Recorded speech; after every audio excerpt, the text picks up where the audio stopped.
Ohio. Ohio gozaimasu. Ohio gozaimasu. There we go. This is We Be Simpin, Just we be Simpin. episode 4. We have a special guest with us today. Yes, we do. We have Witchley's brother. You can call me Tater if you want. Well, I mean, you always want to do Witchley, I but like Witchley, but you didn't let me have a hat. I didn't. Okay, I let you have a hat, but it was very, very difficult to put a hat on you. Okay. So therefore, I will just be a normie. Oh well, let's introduce our guest here. This is Liam. Unless you want to go as something else. I'm Liam, aka Elvin Donut. Well, we don't usually go off of our nicknames here anymore. At least I don't. I'm not. Because he's a normie. I'm a normie. We can keep it to the gaming sphere. It's gonna be in the general sphere. Just we're outside the sphere, but the sphere is pretty big. It's kind of like that diagram, you know, where you have two circles together and then you're in the middle there. Yeah? I still feel like a Witchley. Yeah, we're in that little pocket right there. You are a Witchley. Thank you. You're a Witchley Tato. Yeah. But The middle there is the Tato of Witchling. yes.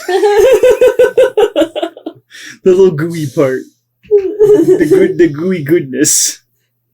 But we have Liam here today because we are doing this whole episode is going to be about JoJo's Bizarre Adventure, and you are the second most JoJo fan I know.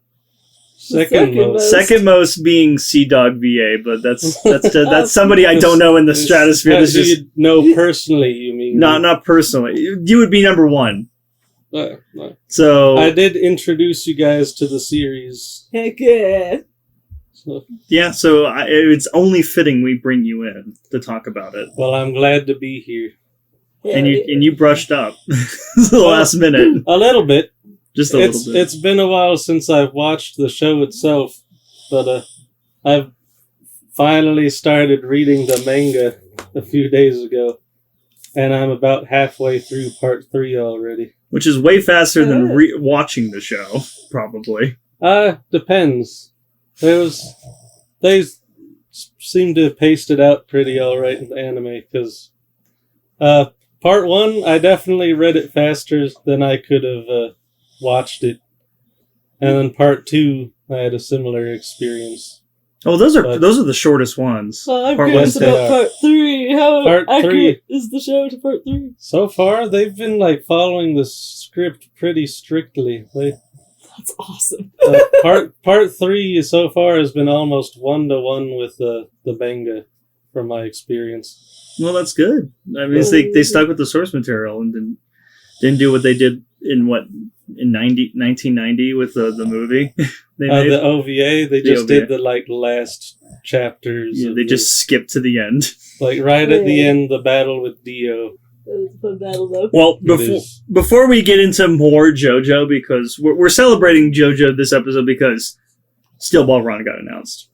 And yes. I felt like we have to talk about JoJo now more than ever, because now it's coming back, sort of, quote unquote, in the animation side of things. How fitting that this is being recorded on Easter Sunday. JoJo has risen. JoJo has risen. It's all so funny.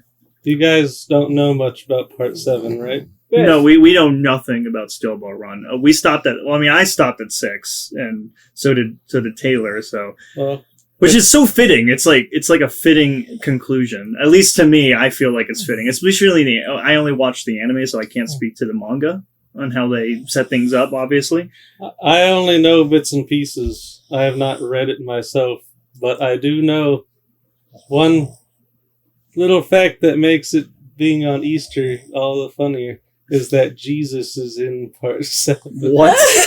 I saw something about, what is Jesus' stand or whatever. Mm-hmm. And I was like, wait a minute. Maybe it's not Jesus. Maybe it's some guy named Jesus. No. No, it's Jesus. That is the Jesus Christ they were probably referring to. That's amazing. Well, we'll get to part 7 shortly after, but I do want to, introduce Liam and just ask a few questions about, the world of Anime Forum. What was your gateway to My anime? gateway? Your gateway, your simp. Your first simp. My first simp. This is a question I should have thought on more before I I told you I'd be asking did, this. and I was distracted by reading JoJo instead and writing down little facts I could remember on my on my note here. But my gateway, my memory isn't so clear, so there are a few things that could have been my gateway into the anime world. The main one being Naruto, I feel like. Oh yeah, you definitely watched that a lot when you were younger. But I feel like that was probably my first big anime. But the first one that might have brought me into anime in general was either Full Metal Alchemist or Inuyasha, because we would all watch that together before me and Aiden would watch Naruto. Yeah, Naruto was like 04. Yeah, I remember I watched all of the original run of Naruto, even the filler. Same. That's when I realized about filler. Yes. I just wondered why some of these episodes weren't as cool as the other ones. Well, now we know. And then as I got older, I was wondering why some were complete shit compared to the rest of it. Did I ever tell you I bought like the headband, the leaf headband? Yeah, I believe you gave it to me. It's in my closet upstairs. And I forgot I gave it to you. And then I would wear it at school. At least just at PE. I wore it at PE and did the Naruto run. I'll tell you right now, I would have done the same thing. That's amazing. I just wanted to let you guys know how weeb I really was back in the day. Where I loved Naruto that much that I would wear his headband and just Naruto run in PE because we were doing like runs and stuff all the time around the PE gym and stuff. So yeah, and I did not care for anyone who looked at me because I thought I was cool. In your mind, you were cool. Yeah. Hell, I even brought it's not Naruto related or anime related, but I got the collector's edition for Fallout 3, and it came with you probably know, but it came with a lunchbox. And for Fallout 3? Yeah, for Fallout 3. It was a Fallout lunchbox. And you've told me about this. Yeah. I didn't know anything about I still have it. I didn't give it to you. Yes. But I use that as my lunchbox at that is awesome. And it was like middle school-ish. I think also high school. Yeah. And I was like, yeah, this is awesome. Well, yeah. Repping stuff you enjoy is cool. But Naruto's a good choice if that is your gateway, sort of. And I would consider that to be what kind of started it all. So, Full Metal Alchemist or Inuyasha is what creaked the door open. And then, or even Sonic X. Oh, yeah. Yeah. I forgot that's an anime. I've seen pictures of it from what you've described to me, Taylor. Sonic X. Me and my sister used to record every episode on Saturday mornings, actually. Saturday morning cartoons. That's awesome. Not that we ever rewatched any of them. And I did see a little One Piece. I never really stuck with that one early on. One Piece is very. I've attempted to watch One Piece, and I've only gotten like 20 plus episodes in, and then I attempted to read it, but it's just so daunting. And I guess I was just not in the right mind space for that. And for me, I'm just waiting for the remake for One Piece that they're making right now. I'm looking forward to seeing how they do that. I am too. From the art style, looks visually stunning. Just at least from the concept art we've seen for One Piece. It's called The One Piece, I think, is what they're calling this one, the remake. Which I'm like, yeah. I have the one and only One Piece. I don't need to worry about the other one that Toei is doing. I'll just worry on the Wit Studio one. It should be good. I'm interested. From watching season 1 of Vinland Saga, I really enjoy Wit Studios. Yeah, they do it. They do a great job. I think they're in a better mind space than when they were at the Attack on Titan level and Vinland Saga level, because I just feel like they didn't have that capacity, or they were at capacity, I think, or they just didn't have enough people on staff to handle what they were doing at the time. And I feel like they're in a better state because they're making great anime again, and they're also they don't feel as stressed, and it shows.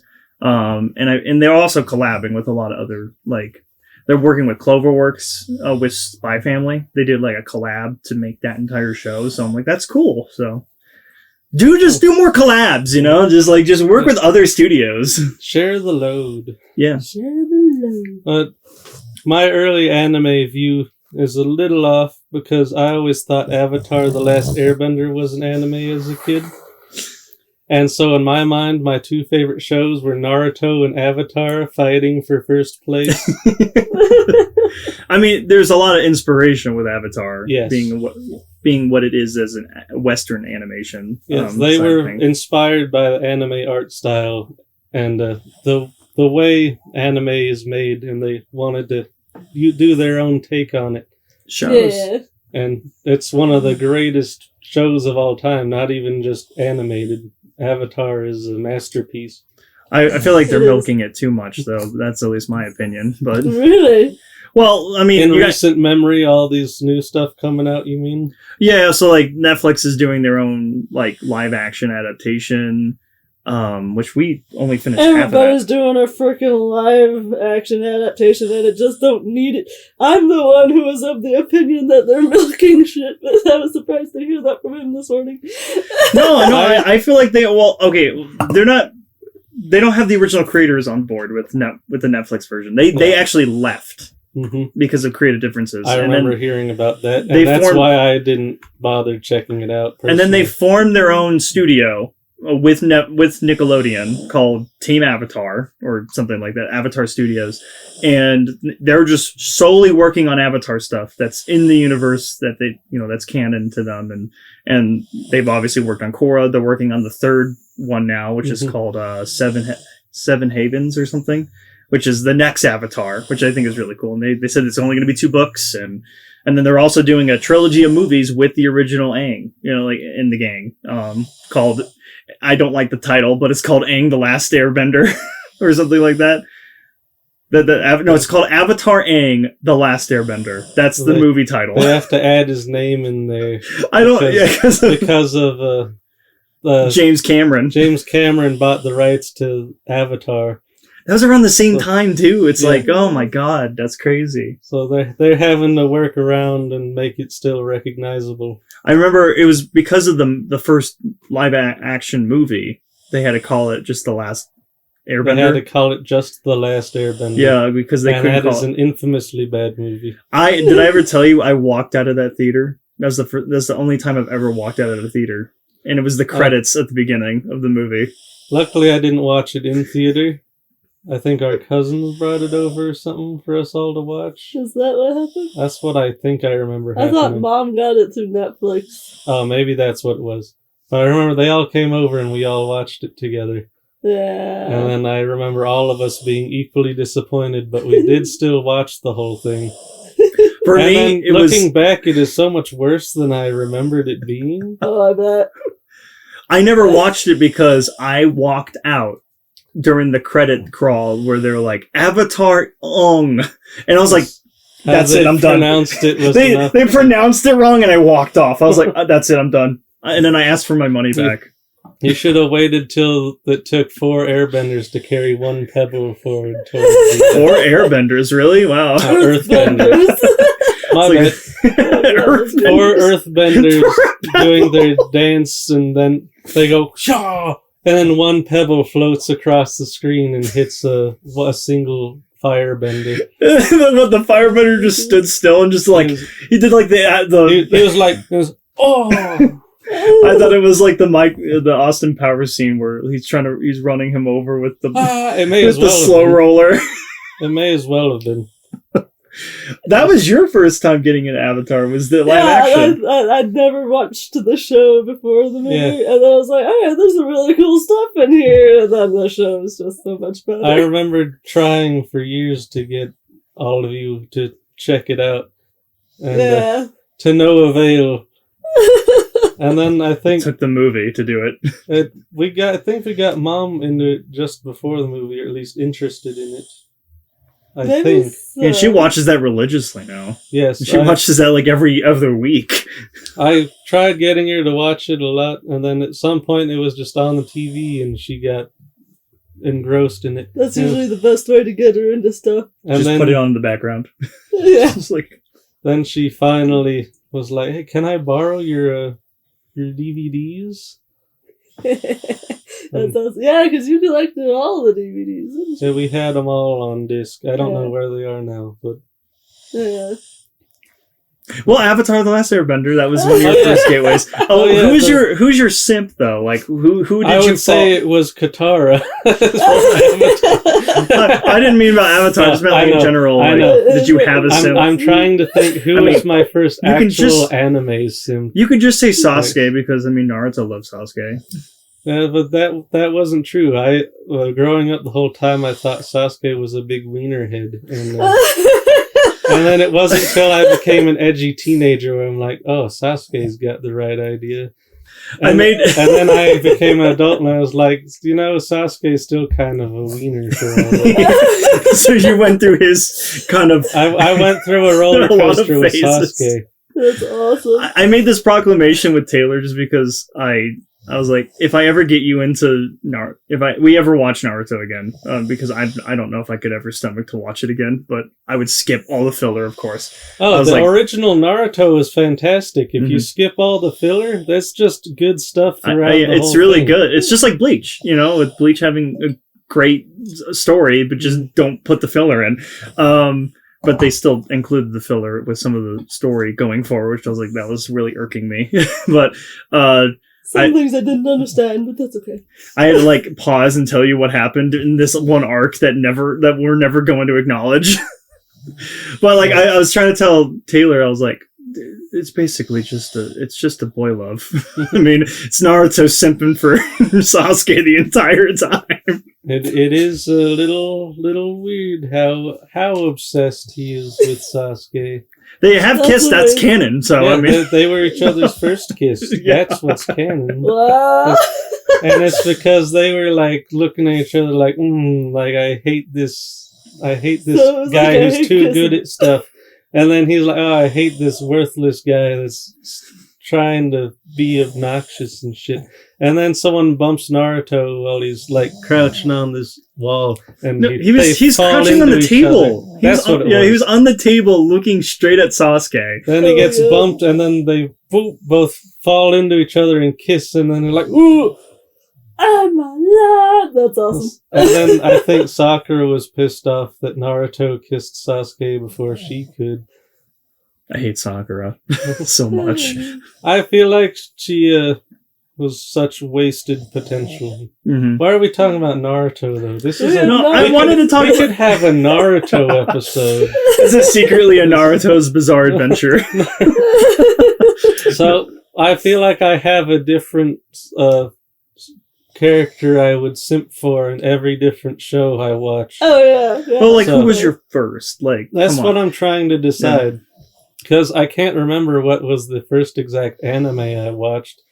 And then when I did, I was probably too young to have a crush or a simp, Right? be able to simp for a character. Like me with So- Sailor Moon. I was just too young to even really think about that. I was just wanted to be a Sailor Scout. So I feel like Katara was the earliest I could remember character having a crush on. For Naruto, I like Suki. I thought Suki was. Suki was great Suki's too. great. But, you So- know, Katara, you're with the longest. Yeah. True. But, you see her in every episode. and then... She's credited in every episode. And then for Naruto, it was almost Sakura, but then when we met Hinata the first time, I Hinata. was like, oh, this is best I girl. love Hinata. And that may be a very standard, generic take at this point, because that's who Naruto actually ends up with. Spoiler alert. It's not Sasuke, Taylor. I'm sorry. I'm pretty sure you've told me this Well, before. I'll tell you right now, in Boruto, it seems like he's more with Sasuke than with his own wife. So Wow. Did you hear they're coming back with Boruto with Studio Parrot? I have not kept up with Boruto I'm in the just- slightest. I just heard it that they are working on season 2 right now for Boruto, and I was like, well, it's probably going to be way better because of what they went through with Bleach. So I'm like, I'm not Well- still watching Boruto. Let me just tell you, I'm not I watching don't Boruto. think I could stomach watching Boruto. Well, But So those are your picks. So, and then Full Metal Alchemist, obviously, Winry. Winry's awesome. Nice. So you only watched FMA, not FMA Brotherhood? I've watched both, Okay. but at this point. Yeah. But watching the original FMA, I wish I could find it because I do want to watch that one again. It's some of it's they just obviously they didn't have all the content at the time. At a certain point, they did like Black Butler season 1 and season 2, where they went off the rails and wrote their own story. But they did have some really interesting ideas with where they took the story. Even though some of them are absolutely stupid, they're still very interesting. They're interesting, and they've even brought the actors and actresses back to voice them, which I thought was really nice. For Full Metal Alchemist Brotherhood, yeah. Do you believe that was Studio Bones' first attempt at that with the Brotherhood? Well, they made Brotherhood. They did a very good job. And now they've made some banger shit going forward with like My Hero and stuff. So some great shit. So I remember in the original series of Full Metal Alchemist that when they started to lose me was when the other side of that door was our world during World War II the whole time. I forgot about that. And then they had an interesting thing, like I think they had a movie to finish it all off. Yes, they did, yeah. And Edward was stuck in our world during World War II in Germany. And, it got very weird. Let's just say that. And, I guess he does look like Hitler's wet dream, doesn't he? I think he was hanging out with, like, the other versions of his friends in that world or something. Yeah. And his dad. Yep. His dad was there. Mm-hmm. And I don't remember exactly, but I think they ended up, like, running from the Nazis trying to help out some Jews and stuff. And then he finally eventually got pulled in. Gosh, I actually don't remember which side they ended up on at the very end. That's for you guys to find out. It's been so long since I've seen the movie. I don't remember if... All I know is Alphonse, he has his body again, and he's wearing the red thing in the red jacket in their world, being the new Full Metal Alchemist, trying to figure out how to bring his brother back, who sacrificed his entire body to bring him back at the end of this series. And then, I don't remember which side they end up on at the end, but I know they're both finally together, and his brother in his body is younger than he should be. Sorry, that hurt. No, it didn't. Yeah, Full Metal Alchemist. How'd I start talking about Full Metal Alchemist? Well, because you were talking about you're simp. Well, I gave you 3 answers. Yeah, yes, you did. Because I had can't 3 decide prepared for our first video, but we only got you stuck with 1. So you went through it fast. Yeah. You still have yet to watch Brotherhood. Yeah, no, I've never seen Brotherhood. It's like 50 plus episodes, but it's so great. I watched a decent amount of the original, but that was so long ago I hardly remember any. I all I remember is the whole like dog thing. No, we don't talk about the dog thing. That fucked me up. Yeah, and I stopped watching. Everyone. See, in the original run, they spend like 4 plus episodes on that. But in the show, like Brotherhood, it's like kind of quick. Mm-hmm. It's a little quicker. So I think it's like a 1 episode thing. But so there's like minuses and pluses to this. It's like more emotional with the original one because it's like they built up to it, but it then was like still emotional in Brotherhood. Mm-hmm. I saw like they had figures of the father with the dog, and I showed it to Taylor, and I was like, guess what they just got out as a pre-order? And she's like, no. Edward. No. One of the things that stuck with me the most, aside from that one, was waking up in the middle of the night while it was playing on Adult Swim, and it was the episode where they tried bringing their mother back. Oh shit, I think I saw some of that one. And it's that horrifying visage laying on the floor. Mm-hmm. And he's laying there without an arm or a leg, and his brother's gone, and he's like, oh God, what did we do? And I was like, as a little kid, I was like 7 years old or something. I was like, I had to quickly change the channel to like Boomerang or something. And I need some Hanna-Barbera in my life right now. I cannot deal with this.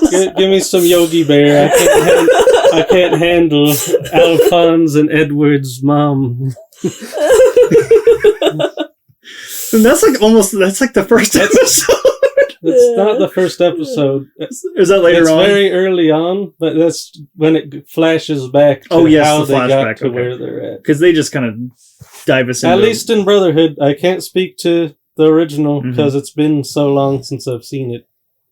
But well, maybe we'll do a rewatch with Brotherhood at some point, so you could watch it and enjoy it. It's such a good story. If we can find the original, we should watch them both and compare them. We'll do a whole entire like Full Metal Alchemist podcast where we go over both. Yeah, do the comparisons and such. Yeah, let us know, guys, if you guys want us to do that. Well, I'm more than willing to do it. So yeah. So okay, it's been adjourned. All right. Well, So we talked about you. Now let's transition over to JoJo, because this is the JoJo podcast now. Yeah. This is the JoJo Part 2 section of. How long have we been recording? About 30 minutes. And we're just now touching on JoJo. Excellent. We wanted to introduce you and what you like and what you're all about. Well, as you can see, I trail off easily. Just like the rest of us. Oh, we definitely trailed off in the other past episodes, so it's okay, man. You're just one of us. But yeah, let's talk about JoJo. JoJo's Bizarre Adventure. Man, what's it span back to like the early 80s? The 80s, yeah. This is my best description of what I've talked about as JoJo this is Japanese Looney Tunes. Japanese Looney Tunes. This is like I think it's a bit stretched, but it's more or less like that. Come on. Come on, think about it. It's not quite as slapstick, I don't feel like.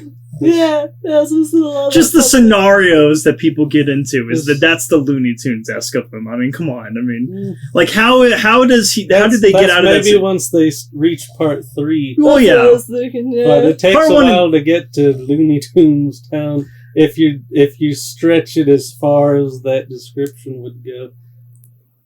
That's my best description at this time. It's just when I think about JoJo as a whole, it's just Looney Tunes, but in Japanese.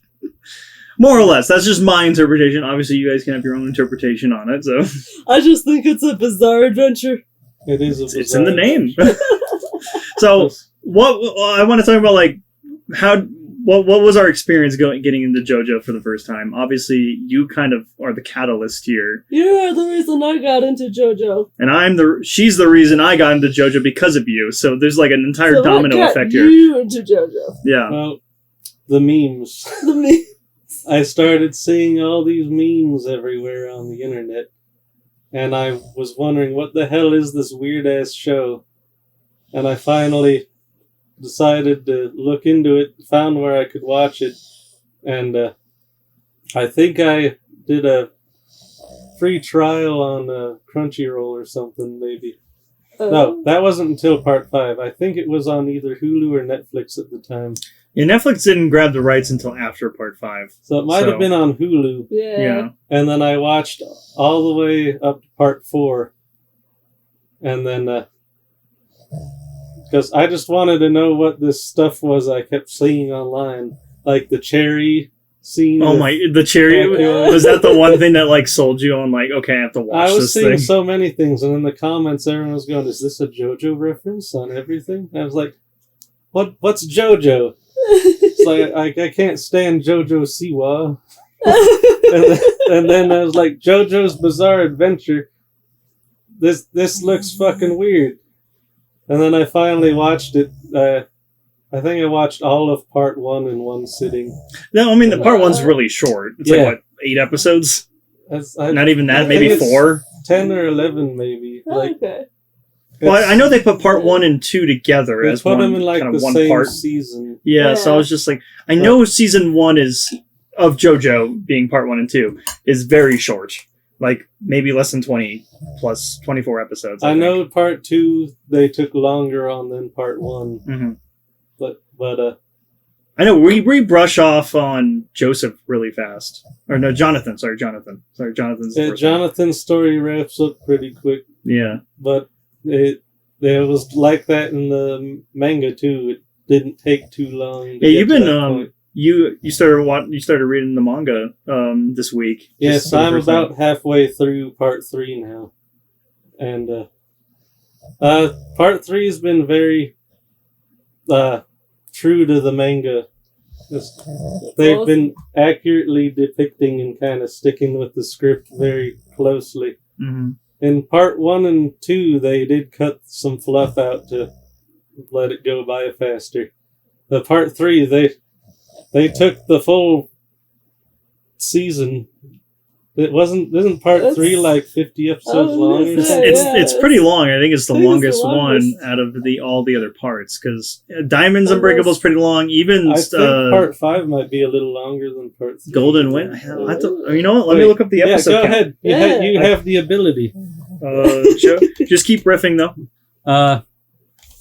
Yeah, part 3. They've been really, even the small things that they really didn't have to, I feel like they've been really sticking to with part 3, following the manga really closely.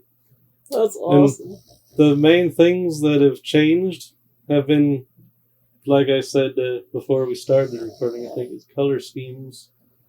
That's the one thing I really like, is that, like, obviously the first part starts in like the 1800s. Mm-hmm. And then obviously we've moved on through the timeline, but like I love seeing the art style like tweak a bit and then change, and it's really nice to see, especially when we get into like the early 1900s, or 1990s or something. That's like Diamond is Unbreakable, like 19. Diamond is Unbreakable is in 1990s. Yeah, and then Stone Ocean is in 2000s. Where's Golden Wind? Is that like early 2000s? Yeah, early 2000s, okay. And then late 2000s with the Stone Ocean. So I'm looking right here. Season 1 of Phantom Blood is only 9 episodes, and then 10 through 26 is Battle Tendency. So that one was like 16 episodes. So episode 1, part 1 is really short. And then, JoJo's Bizarre Adventure Stardust Crusaders is episode 27 through 74, which is, that's like 50. That's almost 50. And then 75 through 113. So that's, Diamonds Unbreakable is a little shorter, but then, you see 114 through 52 with Golden Wind. Okay, yeah. So it's pretty close. And then Stone Ocean is 153 through 190, so... Yeah, they're about like 40 plus episodes, at least with Golden Wind, Stardust, and Stone Ocean. But Diamonds Unbreakable is about 40. Yeah, that's a little over. So that's very close. Try to do the math there in my head. That's like 25 plus 13, so that's like almost. It's like 30, 39, 38 episodes. Am I doing the math right in my head? I don't think I'm doing the right math right in my head. Well, my brain's not. So it's just under 40. Yeah, Diamonds Unbreakable is a little shorter, which is okay. So very long, but I don't know where we got into this rant here, but it is fun. It's I like how the anime changes the art style between each part. I like that so much. It's reading the manga. It's more like it's slowly evolving between through the parts. So it shows that time has passed too. It's cool seeing how different even during part 1 it is from the first page to the last page. I think they do a great job with the animation. Yeah, like you were saying, like David's production. I think that's the studio that's doing it, and they just do a great job with just depicting that. Yeah, and then like you said, going through the each part like that. I think that's wonderful. So and the designs in the anime for part 1 and the manga, I feel like they're actually pretty substantially different from each other. Really? And a fun tidbit I noticed reading the manga, I couldn't read part 1 in color. It wasn't on the website I was using. Mm-hmm. But in part 2, I could see the anime kind of swapped the hair colors of Joseph and Jonathan. Because Jonathan seems like he has the brown hair in the manga. And in part 2, Joseph has kind of the black with purplish almost hair. And it's pretty cool seeing the differences there. So, so the memes did it for you? The memes brought me in, yes. And then you kind of just showed it to Taylor after then that. After watching it, I wasn't expecting this to be a vampire show. I forgot.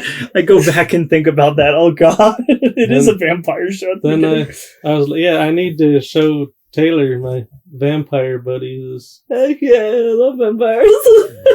Just spat all over myself. And then what did you think about it, Taylor? Like, just watching at first I was like, okay, I'll give it a shot, because I had you kept it secret, the vampire thing. Yes. And that's what really sucked me in, was like, holy shit, this is a vampire show! At least the first part was, man, loved it. Back when I started watching JoJo, you were always the vampire one in my mind, so you were the first person I thought of. Probably still am, right? Hopefully. For the most part, yes. I have watched all of What We Do in the Shadows with Haley now. That's true. But you were always the one I would think of first when it came to vampires. Heck yeah. I thought you would appreciate that when it was revealed. And I certainly did. And then when you showed it to me, it wasn't even the vampires that sold me. It was the first episode. I remember you were really disappointed it was vampires. I don't think part one was really his thing. I will say, the first episode is what hooked me, because it's like they time jump in one episode, like just like this entire relationship between Dio and Jonathan, and I'm like, this could have been a whole season, and they just skip it. And it's not like it pissed me off or anything. I'm just like, oh my God, this is not even the story we're telling. We're telling a different story that's years later, after this entire like enemy relationship that they have of them being, quote unquote brothers, just living together. They were raised together. I was like, I thought we were going to see like an entire like season of them just growing up in disdaining one another and one-upping each other and seeing, or not one-upping, but like Dio just like, what is Dio going to do next that's going to like destroy Jonathan's life? And we don't get that. I mean, we get it later, but like we just don't see that relationship. But it's clearly there when you have the time jump. So I was like, I can't believe this is the entire episode of one episode of JoJo, and that's what sold me. I was like, oh my God, we are in for a ride. Yes. And they took a little more time on that in the manga. I figured, yeah. They cut some things out to speed it up, because, like you said, they only put it in that whole section in one episode for the anime. It's what sold me, though. I was like, I'm down. This pilot sold me on just what are we doing here? What to expect. That's how you grab me, just put me on this ride, and then I'm not seeing, what's in front of me, and seeing this like loop-de-loop that's about to happen in front of me. And then I'm like, okay, I'm sold. I want to be on this ride forever. So like the only thing that I wish they would have made like one more episode for the childhood arc, in my opinion. Especially after reading the manga, because they showed a little more how Jonathan was a bit more similar to all of his delinquent descendants. Oh, how as a kid he was a bit more of a troublemaker, and all they really showcased in the anime that I remember was him not having good table manners, and with Dio showing him up at every turn. Yes, I remember that. Being a superior gentleman in his father's eyes. And he really had to work towards being a true gentleman. In the manga, I think he wanted to become a squire. And so it really shows that Jonathan, through his own force of will and what he aspired to be, became a true gentleman. And in the end, he early on he was kind of a troublemaker, because he, like, I have notes here. I just wrote down a couple things. Go ahead. Like they show a couple more things that he did in the manga that they completely cut out of the anime. Like there's friends that he would hang out that Dio like took away from him pretty much. He would I think like smoke pipes with them and stuff like like what kids do back in the 1800s. I remember him being in a tree, like, hey, come up and smoke a pipe, you guys. And they're like, no, you would just snitch on us. I remember in the anime, they have that scene, but he's not smoking a pipe. They just randomly run up and is like, look, it's JoJo, the snitch. Run away or he's gonna tattle on us. Oh, I think I understand why they cut that, just because there's a lot of censorship with JoJo, and you see it throughout the whole show. And I think smoking is discouraging, or not encouraging. What's the word? Help me out here. I'm trying to figure out how it's not like we're trying not to encourage to smoke. It would be a bad. I mean, they did that with One Piece with Sanji, and we mentioned it in a previous episode. But Sanji doesn't smoke in the anime, because, or at least in the kids version. Well, he does. But poor kids had a lot of ridiculous censorship. And that's something I noticed in JoJo, where they show one thing I want to get into is how much the author hates dogs and kills dogs in the entire show, and they don't show it because they just cut out half of the they screen. show it. It depends on where you watch it. Where they we watched on Netflix, so that's probably why we got censored like that. Yes. But there's scenes where they even show Jotaro smoking, and they cut that too. Yeah, they had it completely blacked out. Yeah, it depends on what version you watch. I hate the overly censored versions. I hate that too, where they just cut the screen in half. It's like, what? If you're just going to censor it, just make sure he's eating a lollipop or something. I don't care. That problem comes down to anime as a whole. But yeah, the author likes using dogs to show how evil the villain is. Because only an evil person would kill a dog. Only an evil person would, without remorse, kill an innocent, loyal, loving animal like a dog. Yeah, they kill they kill a dog in every part at least once. Pretty much, yeah. Yeah, I'm just like, why are you doing this? I know they're evil. You don't have to tell me they're evil by killing a dog in front of me. I know they're evil. Jonathan would smoke pipes secretly, and he would terrorize frogs. Oh, like in the scene with Arena where they're playing in the river, he says he starts harassing a frog, and Arena's like, "Oh, I hate frogs." And it's like, "I do too, but I like tying a string around their feet and swinging them around." Oh no! And yeah. So you can see over time he became a gentleman, but he did have a lot of rascal type qualities. All of his descendants afterwards, they're all delinquents. And he's the only one who had trained to not be. I would have liked to see that. I think I would have liked to see that. I understand they maybe had time constraints with at least the first season, and if they fit it all into one episode, they had to cut some stuff out. They had to cut out Jonathan's relationship with Danny. It was just they just showed he's just a kid with his dog.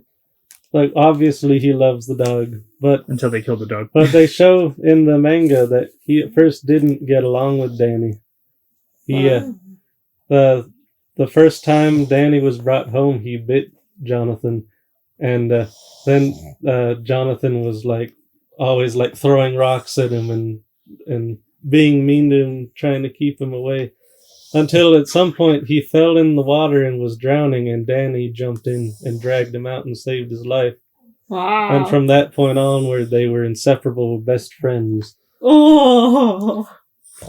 Wow. So sad. It would have been cool to see that. It made it a lot sadder to see Danny die. And they also showed it a bit more, and it was more gruesome in the manga. Oh, yeah. Because in the anime, they just see him, hear him in there, and the guy's like, "Oh God, did I just kill someone?" And then he's already buried when Jonathan gets home. In the manga, he opens it, and you see flaming Danny running around in pain before it cuts away. That's horrible. I feel like the author was just going through some stuff at the time. I think he uses the imagery specifically to show you how evil the opposition is.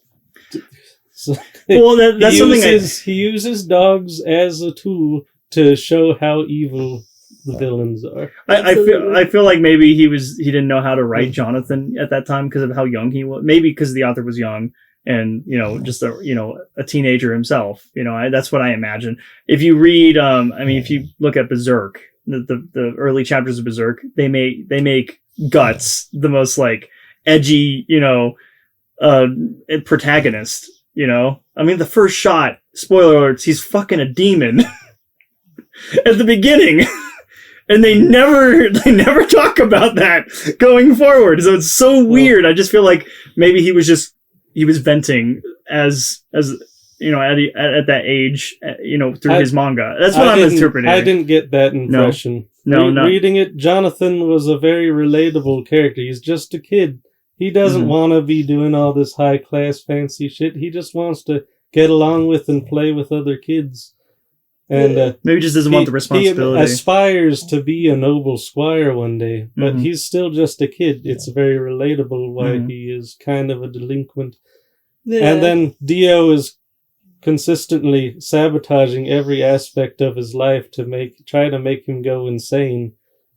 And then the one thing he has left after the girl he started seeing would no longer talk to him. The only thing he had left that he could count on for company and to not be so lonely was his dog. And to see how brutally Dio dispatched his dog, I think it was supposed to evoke emotion. I don't think it was being edgy or anything like that. It was, again, I haven't read it, so I don't know.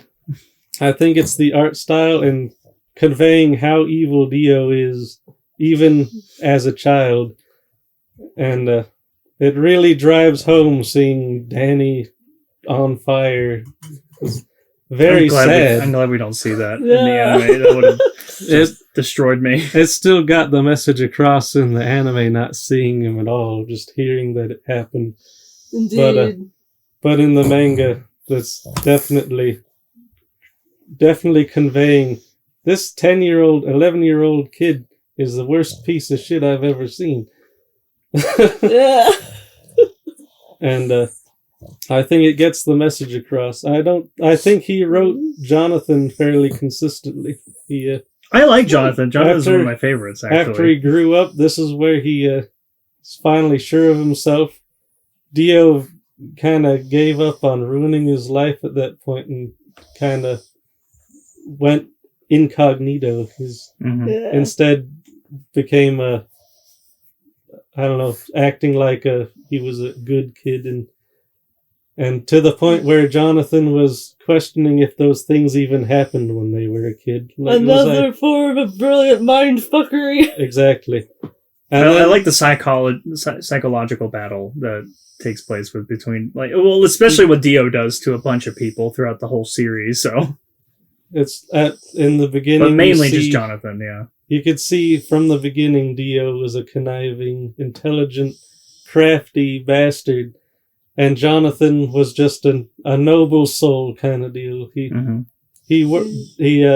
fought his delinquency over time to become a gentleman, a true gentleman. He molded into a gentleman. And but he always had a fighting soul, because he lost to Dio every encounter until he finally fought him over Arena after Dio stole her first kiss, and then she would no longer talk to Jonathan out of shame. He finally found his fighting spirit and beat the shit out of Dio. Mm-hmm. And then Dio retaliated by killing Danny. But poor Danny. I should probably put spoilers here, because we just talked about all of part 1. More or less. Call this the spoiler cast. You can put in. We're talking about JoJo. We are talking about JoJo. You can say expect spoilers for JoJo's Bizarre Adventure. At least some of the characters that we want to talk about. I think that's great. But yeah, part 1's. I love Jonathan. I think Jonathan's great. I watched it dubbed.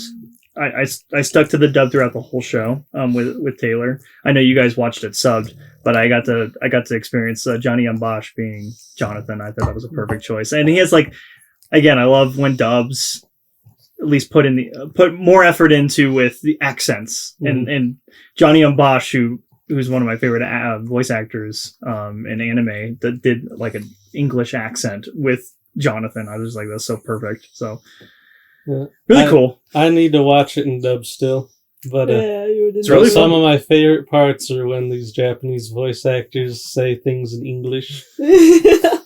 Oh my god! all of Joseph's "Oh my god" and "Oh no" and "Holy shit, son of a bitch." I love them all so much, and I love early on, like maybe the third episode, when Dio has become a vampire and Jonathan's trying to kill him and stop him from killing more people. Mm-hmm.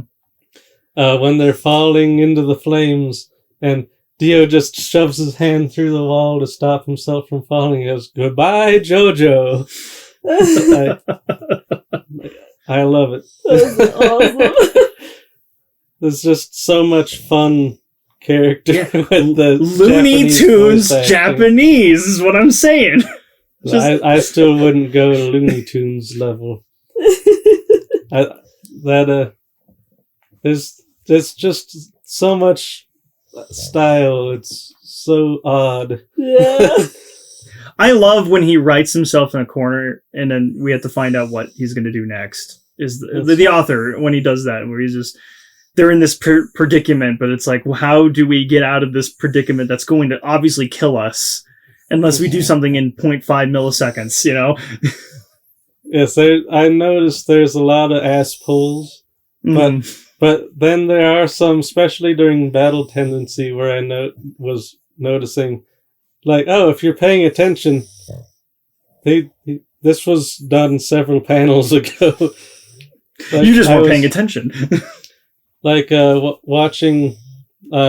reading Battle Tendency during his Joseph's final fight with Wham. Mm-hmm. It was fun noticing oh, he's not wearing Caesar's headband anymore. And then suddenly, several panels later, it's on fire, and it's floating towards Wham, and that's how he explodes. That's awesome. Again, I love how he writes himself in a corner, and then he's just like, oh no, this happened this far back. If you were paying attention, especially in part 3, I feel like he's just this is an asshole. He just thought of this, like, okay, how would he counter this? Oh, he expected this in advance. There was a lot of that in Battle Tendency too, but several things it was fun looking at the art and noticing, oh, well, like Joseph has this string in his hand. It's like, what's that about? Like, oh, he's setting this whole trap around AC/DC without him realizing.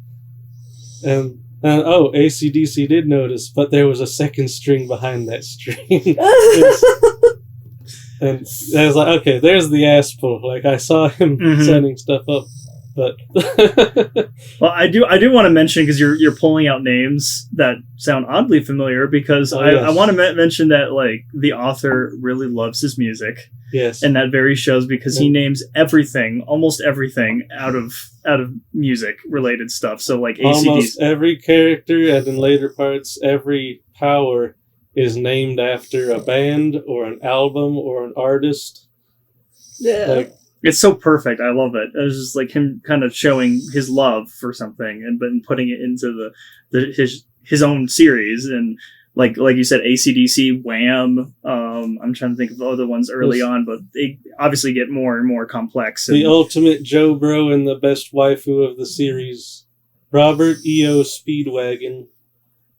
Because he sets up the Speedwagon Foundation and helps every single JoJo through that foundation, even after he passed away.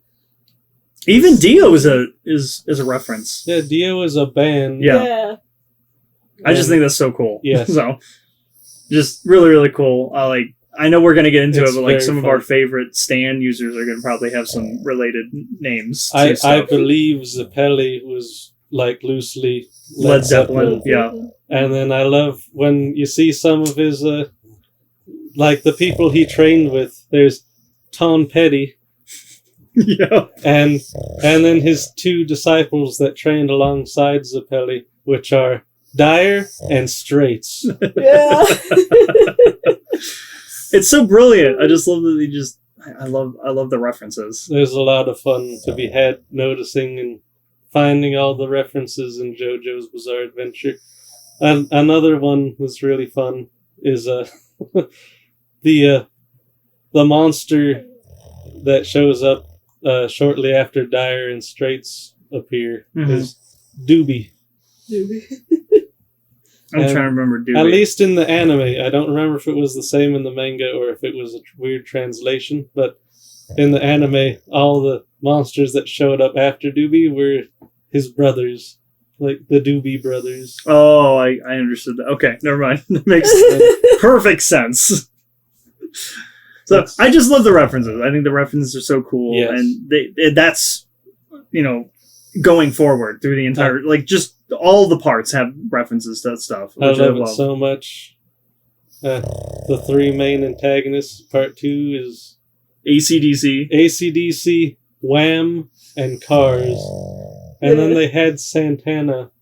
They did, didn't they? And I know it's also a reference, one I personally don't know, but Oh, yeah, that's the one with the Germans. Like, we see him very briefly, right? Because of that whole. he's German... early on. Very early on. Okay. He's after I thought that was during the German fight, like when Joseph goes to Germany and cross dresses. they never go to Germany. It was somewhere where That he cross was in dresses. Mexico. Mexico. Oh, sorry. I know, and it dealt with the Germans. So So it dealt with Germans. yes, Sorry, that's what I after he defeated Straits, who turned himself into a vampire, meant. he went to Mexico to find Speedwagon's body, not knowing he's still alive, and then he finds the Germans there, Yes. Who Yes. are- I got it mixed up. So and he to infiltrate their base, he notices all these two pervy guards are letting the servant women in and out, but they need to have full body checks. And then he dresses up like a woman, and then he has these bottles of tequila as offerings, and he comes up like, "Hey, like you boys thirsty? I brought tequila."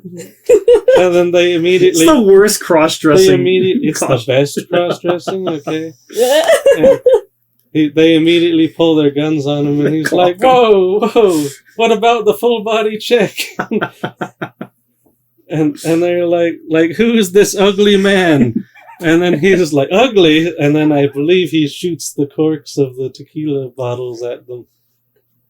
That's amazing. And then he manages to knock him out, and then as he's taking off the disguise, he's like, well, I just lost my confidence with that one. Joseph is still my favorite JoJo. He's my Maybe we should favorite. go into that. Like, what's our favorite JoJo's? I know you have hardly spoken, Taylor. Do you have anything you want to like chime in on, or do you just want to talk about? Well, my favorite JoJo, obviously, Joseph Joestar. Yes. I love his go-to, like, get the fuck out of here! It's my secret move, or like something like that, where he's like, I have one plan left, and it's flawless. Run! It's the Joestar secret family technique or something like that in the anime. Get the hell I out of love here! that he's not too whippy to run away, you know? Yes. But he's also like strategic retreat. it's like Yes. strategic, but he still fights in his own way. It's like, oh, I meant to run away. he runs 'cause I'm going to- to do this. He runs to buy himself time to think, because Joseph is amazing at coming up with plans. He is a master tactician. And yes, I love that part where with Smokey, after he just unloads his whole Thompson submachine gun on Straits, and he's like, man, he's still alive? These vampires are no joke. Look closely, Smokey. You see his legs? How they're all torn up? That's how we're gonna beat him. We'll use our legs. That's one of And the Smokey's like, what? What are we gonna do? It was like my secret technique that I've been keeping in my back pocket. We'll run away. So Joseph's your favorite, Taylor? Yeah, absolutely. Why do you like him so much? I don't know, like what Wham was just describing, I love that. The comedic timing I and feel stuff. like he has the most funny. character. Sorry, not just butting on you. Oh, no. I'll let you continue your thoughts. I'll put it very simply. He's funny, he runs away, smart, and he lives a long time. I know, it's really nice seeing him in other parts later, as like the lineage is keep going on, but like you see him as like just to the point of an older man, like just in his 80s. So I looked up, he was still alive in the events of, I believe, Stone Ocean. He was 91. Oh my god. And I was like, he had to be the longest lived Joestar. Yeah. So- Yes, absolutely. I liked him when he got more and more senile, like especially in Diamond is Unbreakable. Just like this old man who you're like, well, I don't know. It made me a little sad seeing him so old, It's but sad. it made me happy too. I have a couple thoughts on that. Like, I wish he was a ripple breather. Sorry, it's in the manga. It's called Ripple. What? It's like Hamon. Yeah, it's called sure. Hamon in the anime.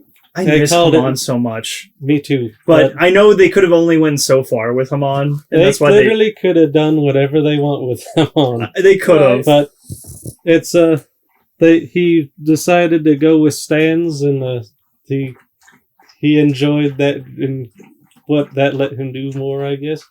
But yeah, and it's nice. I still think there could have been way more with Hamon, but I know, it's so sad It's- to see it so early. It's sad to see how much he put into it, and then just to throw it away later with stands.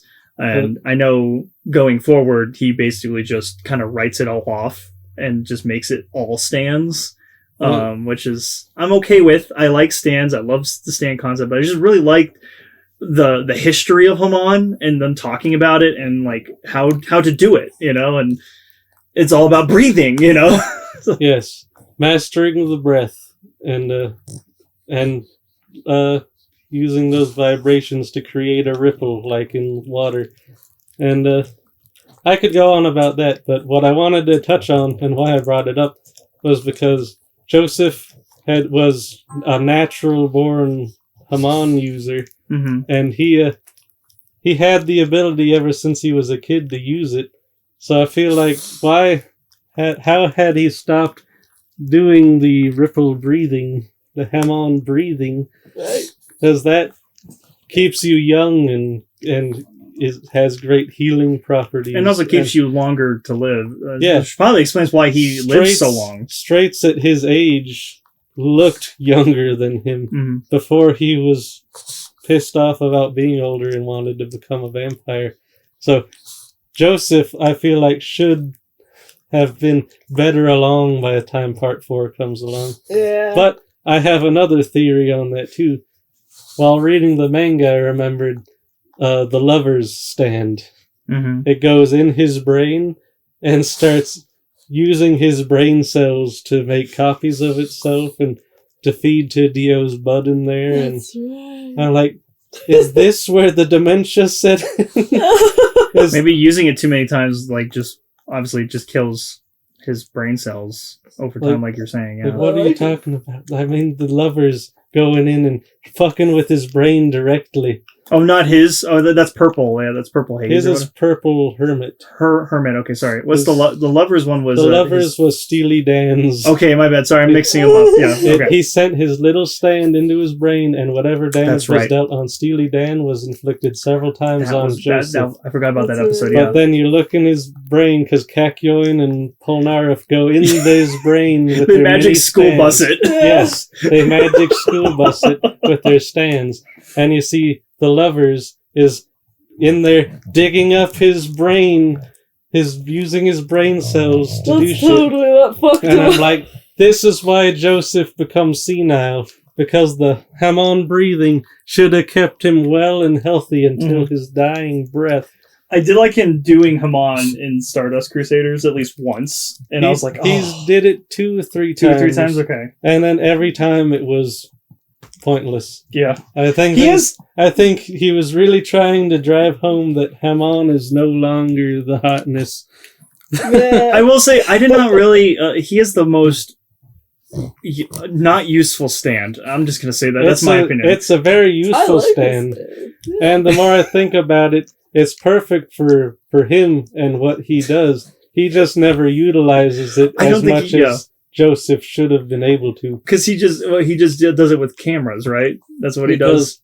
He has to waste an entire camera. He can smack a camera and get a picture, or he can do the TV. Hold a TV, and then he can get information that way.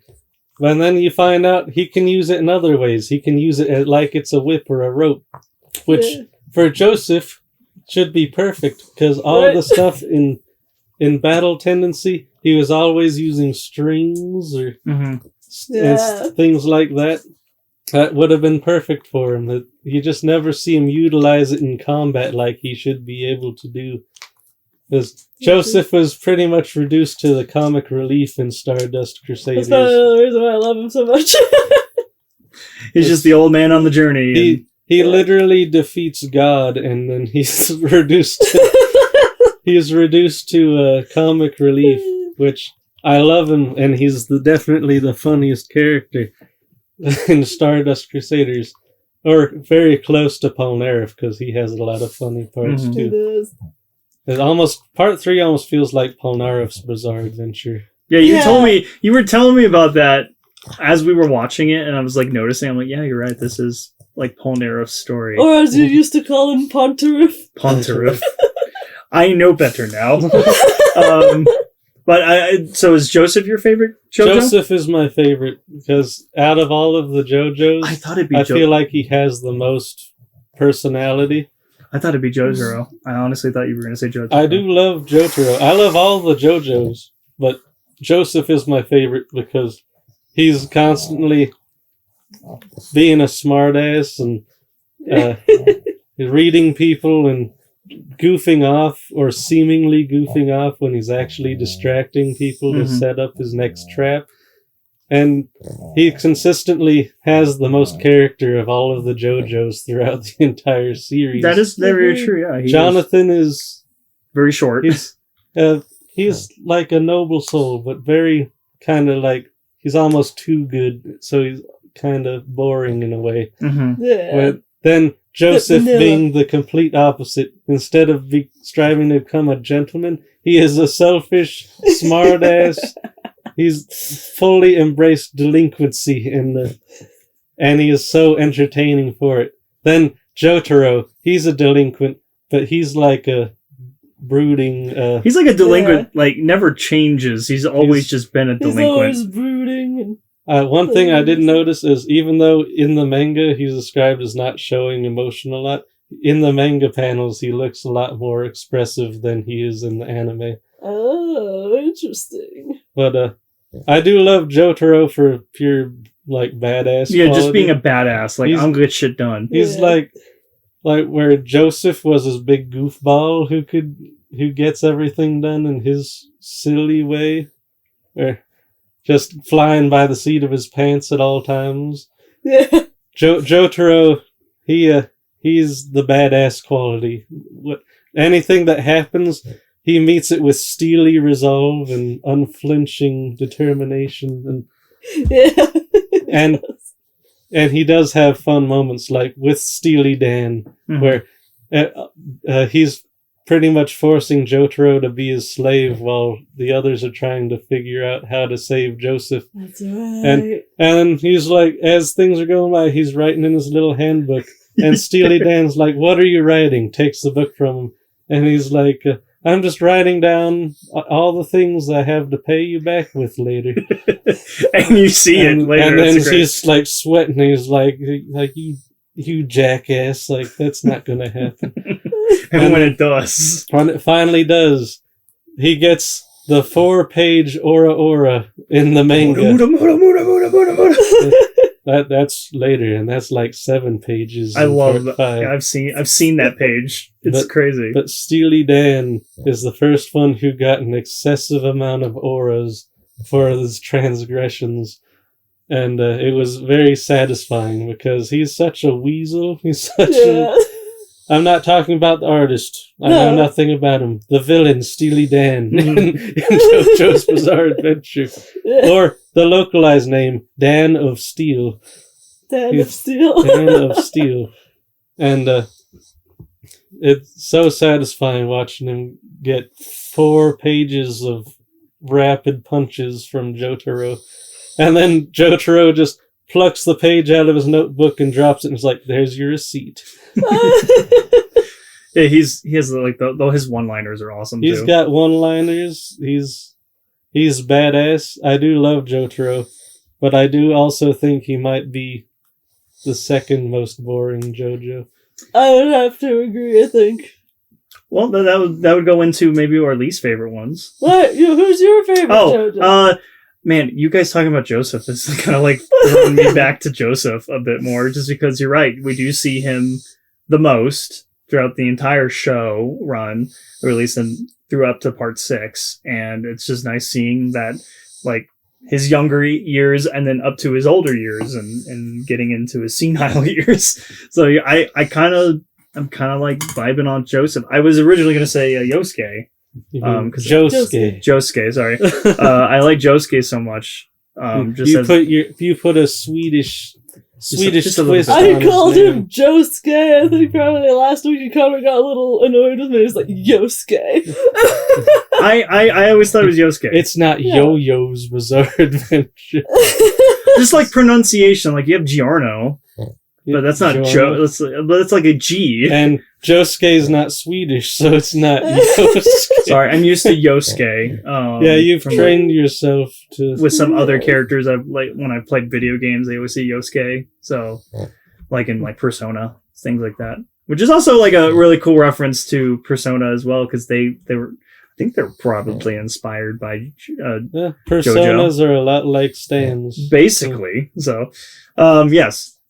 Josuke is probably my favorite JoJo, just for he's still a delinquent, like you were saying, like most of them are, but he's absolutely. Do you see his pompadour? I love his pompadour. It's so great. The delinquent's pompadour. That's the stereotypical delinquent hair in anime. And of course he's fatherless. He doesn't have his father with him to show him right from wrong, but I mean, who would want to be Joseph's father?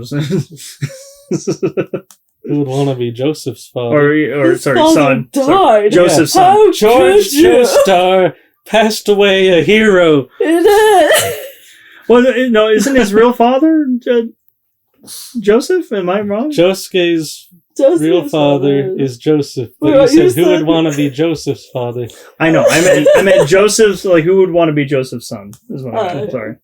We never got to see much of George because he died. Yeah, very early. Just for finding out that his commanding officer was a vampire, which he's heard stories about from his mother Arena. But I meant Josuke, and like and that's his real father is Joseph. So I was like, and he's just fatherless, and he doesn't have a father. And when he meets his dad finally, I just like it's very emotional too. It's like I like that. I don't know, just something. Well, he just has no interest in his father. It's conflicting emotions because he knew he had a son, or I think they found out. I don't remember. But does that make Joseph a better person knowing that he cheated? It doesn't change that he's my favorite JoJo. All right, I'm just curious to see if that would change your guys' opinion on him. Now, if being a bad person made you less of a good character in my eyes, then Jonathan would be my favorite JoJo. Right? That's what we were staking. He is the most squeaky clean of all of the JoJo that they show and portray in the anime. Even in the manga, he is the least offensive. JoJo. I guess so. Yeah. Even though he tosses frogs and throws rocks at dogs. He becomes like the too good type of character, which I do love him because I just appreciate kindness and goodness anyway. Yeah. So as a character, I love that. But Joseph is the far more entertaining. No, and I think I agree. You guys have kind of sold me. Like yeah, I think it's Joseph would be my favorite. Just because of the lineage there and his history and his personality that's like invoked throughout the whole show. That is just like so. I think he's so still. nice. I think he's still only like the second most. JoJo with the second most screen time. I think Jotaro actually ends up having a little more screen time than Joseph. Yeah, Jotaro kind of becomes the staple later on. He's like the iconic JoJo because I think part 3 is where it really took off, and so Jotaro is the one that usually comes to most people's minds as the iconic JoJo with the first stand. So going into parts, I think that'd be a good segue where we just talk about what's our favorite parts. Obviously, it sounds like to you guys, Stardust, it might be your favorite, both of you, from all of your guys' passion. I know for sure. Like Stardust is my favorite. I just enjoy that kind of a layout. I know you sway a little bit to Stone Ocean though, a little bit. I did really enjoy Stone Ocean, and I really enjoyed Diamond is Unbreakable as well. I love all the parts for different reasons. Yeah. But the one where the show really stuck with me and got me to, like, yep, I'm in it for the long haul, was part 2. So Battle Tendency? I think part 2 is still my favorite part. That's awesome. That's awesome. I thought you were going to say Stardust. I honestly thought that was going to be it, because that's everybody's take. I do like Stardust, but part 2 is my favorite, I think. Because you really get to see all of Joseph's finer qualities. So they showcase my favorite character brilliantly.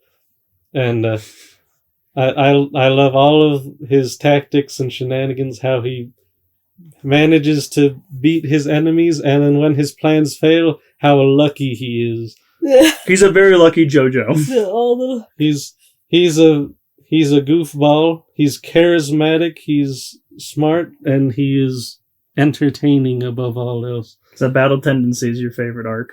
I think Battle Tendency is my favorite. Back when it was still considered a martial arts manga with or all the anime. Hamon. But it was, I believe I might depend on the translations, but it was called Sendo in part 1 in the manga as I was reading it. As Sendo is the martial art form that conveys the Hamon / ripple. Cool. Like that. And then they just started calling it Hamon. So what about for you? So it's Stone Ocean then, Taylor? Or Stone Ocean or we're allowed Stardust? to have the same favorites. Or have the same if you like Battle Tendency. I do really love Battle Tendencies for the same reason. I love Stardust Crusaders because we get more Joseph. And I just thought it was really fun having like that sort of villain of the week set up. We're so used to in so many other media. So I guess that's a bit of a cop-out. But I also, I love Diamond is Unbreakable. I like what you were telling me about it yesterday. So I'll let you go into details about that. And I really like Stone Ocean, which you wouldn't think so, because the whole prison setting and everything makes me so uncomfortable. And I just like how, like, it's just like all the other parts, I guess, very different, but like I like how you're following a female JoJo this time. Yes. And I like that I'm uncomfortable the whole time because she's in prison. I like how fucked up shit gets. And I still like seeing how much Dio had influence over everything. Yeah. That's something I do want to talk about, is Dio's influence going. Every other part or something was... Right. I also wanted to say a little tidbit. I know we'll probably get into this a little later, but Dio Stand the World was inspired by a Dio song, Holy Diver. But, like, the look of his stand is, inspired by the demon on the Dio album cover. So they look pretty much identical, so there's something for you guys to think about. It's all Dio themed. Isn't there another stand, named Holy Diver or something I think that? So. There is one, it's in Stone Ocean, is Diver, Deep Sea Diver or something. That's Diver Down. Diver Down, yeah. So yeah, maybe there's some But like inspiration. they were saying, like I don't know how accurate the thing is for JOJO'S the world. I know it's definitely based off of the tarot card, but they were like talking about how what the power of the world is a lot like the song Holy Diver. And I was like, okay, that's interesting. That's cool. I like that. I love just every stand's name is literally just a song or an album or a... Yeah, it's perfect. Stardust Crusaders, a lot of them are tarot card based. Which is cool. I like that. It's a really cool way to kind of spice it up a bit. Yeah, they're all tarot card based in Stardust. And then it's usually the stand user whose name is off of a band or a song. Mm-hmm. Yeah. And like Steely Dan with the Lovers card. And yeah. Trying to think of another quick example. They do some Enya. Yep. She's the mother, the old lady of the guy with two right hands that killed I forgot about that one. Polnareff's sister. Yeah. And Avdol is Paula Abdul.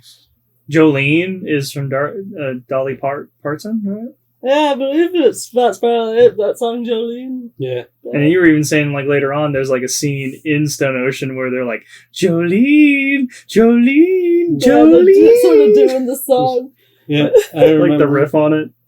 So she's trying to do the Jolene song. I forget her name, but her stand is Goo Goo Dolls. Yeah. Again, the references are probably the best part in this entire show. That's something I've had a lot of fun with watching it, is trying to figure out all of the references I can. Reading the manga, there was a fun bit where when Avdol comes back and he's disguised to be his father on that remote island, when he's feeding the chickens, he's like, "Eat up, Michael. Like, make sure you get some, Prince." And and then Not her husband? No? Huh? Michael? Michael? No, what's the reference? Whose husband? Michael Jackson. Oh, Michael Jackson. The chickens that Avdol was feeding. They're just called Michael Jackson? There's Michael, and then there's Prince. Oh, okay. And then there's Lionel, or Lionel Richie. That's awesome. I like how he named the chickens after. Like I said, the references are pretty great with this show. Mm-hmm. If you can clock them and you understand what they are. So again, your go with Stone Ocean, or I mean, you didn't really give me a definite. Or give I us a think I'll definite. probably just stick with Stardust Crusaders. Stardust for the adventure, the stand of the week. Just a little more than Stone Ocean. I do really like Stone Ocean, but and battle tendencies. But I really love it all. But yeah, I'll just stick with Stardust Crusaders. All right, well, And I'll yours. be typical. that's not a typical take. I think everyone loves. Who cares if you have the majority favorite? Yeah. What matters is that you like it. You don't have to be stand out. You don't have to. Yeah. You don't have to Just be like what everyone likes. contrarian just to be so. Whatever you enjoyed most. Just like what you like, and that's what you like. And your favorite. Mine part. is Diamond's Unbreakable. I love Diamond is Unbreakable just for it being. I like it being. It feels more personal. It feels more. It's in one location. I really like that as more. I love the town of Morio. I think it's such a great I do like location. how that one's more slice of life-ish. Yeah, it feels more slice of life. Not that every other season doesn't do that to an extent, but it just feels like it's an adventure. It's the end of the world. We have to save the world kind of trope a little bit with Joseph, with Battle Tendency, with Stardust Crusader. Because if they don't stop Dio's going to rule the world in some way or another, and it's not going to be good. Same with probably Golden Wind to an extent with, I wouldn't the say Mafia. the world. But just in that general area. But then definitely part 6 is like world-ending kind of stuff. But for what I love about just Diamond is Unbreakable is just that it takes place in town, and they don't throw away all these characters, which is something I really love. Is that with Stardust, you just go through the stand of the week, and then they just throw them away. Like you hardly see them again, or the one that they fight, or they're dead, or something happens to that point where like they don't matter anymore. We're going on. We're moving on to the next adventure. But with Morio, it's like they introduce these characters and they stay in town, or and you become to love them even more or appreciate what they're doing. And they're not doing evil intentions mostly. Most of them are like selfish reasons, like with the chef. Like he just wants to build his restaurant. He's not selfish at all. It's not a selfish thing, but it's just like that whole episode is just a misunderstanding. Yeah, and most of those are, like, oh, we're just living in town and we want to stay here and we want to have it. I wouldn't say most of them are misunderstandings. I'd say most of them are people necessarily getting their ass beat for bullshit. But then they bring them back, which is really cool. I just like, and they're part of the town, and they're just, and you get to appreciate them more than just what the other ones have done in the past, which is like, oh, we're just going to throw these stand users away afterward, and we won't get to know them any more than that. And I just appreciate that. And I love the villain. The villain is my favorite, Kira. Yoshikage Kira is my favorite villain in JoJo's Bizarre Adventure. And he is probably one of my favorite stands, which we'll get into our favorite stands later. But I really appreciate the villain in that one. And and what I really appreciate Diamond is Unbreakable is that it's not really Dio focused, which is something I love. Dio, don't get me wrong. It's just that it feels like Dio has his fingers. He's always there. He's always there in some way or another, as a presence or as an influence in any other way in the future, in the other parts to an extent. But it feels like Morio is just like in town and you're dealing with this serial killer. And I love the murder mystery. The murder mystery is something I really appreciate. Like I was playing Persona 4 at the same time, which is funny. When we were playing or watching Diamonds Unbreakable, and I found that more connecting because one, it's dealing with a serial killer as well, which is funny, and also dealing with personas, which are kind of like stands. So it kind of clicked with me where I was like, oh, I really like this, and the characters are great. Like Rohan is one of my favorite characters as this manga artist. Like I said, the chef, Okiyatsu with the hand, and and his troubles with his brother and his father, who is this monstrosity in an attic. I really like Yosuke as a character. They obviously bleed in Jotaro to an extent as well to give him more. I mean, just more screen time, of course. It's just Jotaro. He's the mentor. But then, like, seeing Kira and what he does and how he works in his mindset, I just really like psychology a little bit with, like, what is the mind of the killer, and, like, what is he doing and why is he doing the things he does? And he's a very interesting villain, just like this. I love his contradiction where he's like, I just want a peaceful life, and if I have to kill people to have that, I will do it to an extent. Or he just kills beautiful women's hands. He wants a peaceful life, but he's unwilling to stop murdering women and for his hand fetish. Yeah. In order to experience a peaceful life. So for me, I really love the town of Morio, and I think even the author loves the town of Morio the most. He brings it back later, I think in part 8. Like, just goes back to Morio. He even names the JoJo Part 8 Josuke. So isn't it? He brings Josuke back, which I think is great. And, obviously it's a different version. Completely different character. Yeah, but completely different. Name him Josuke. So I think he has quite a fondness for Morio and that arc and everything. And I personally do for a lot of other reasons too, but it just feels more personal, feels slice of life. And I just love all the characters that they've introduced, and they don't get rid of them hardly, and they stick with that town. And I just feel like it feels more. See them in the background, or they're just living day to day in the town, and I just find that it just feels more world building that way for me. Just being in one location is really nice. Yeah. It didn't feel old either, especially for at least 40 episodes, 38, 39. It just. And sticking to that mystery was really nice. Like, who is this killer? What is this killer doing? What is his motives? I just really vibed with that. So I didn't mean to go on a whole rant, but I just really love Diamond is Unbreakable. And some of it's a little Farfetch, which is like the That's alien. Bizarre Adventure. The alien bit was a little weird, but I really loved the ghost, like alleyway and stuff, and that. The alien did it for you. Huh?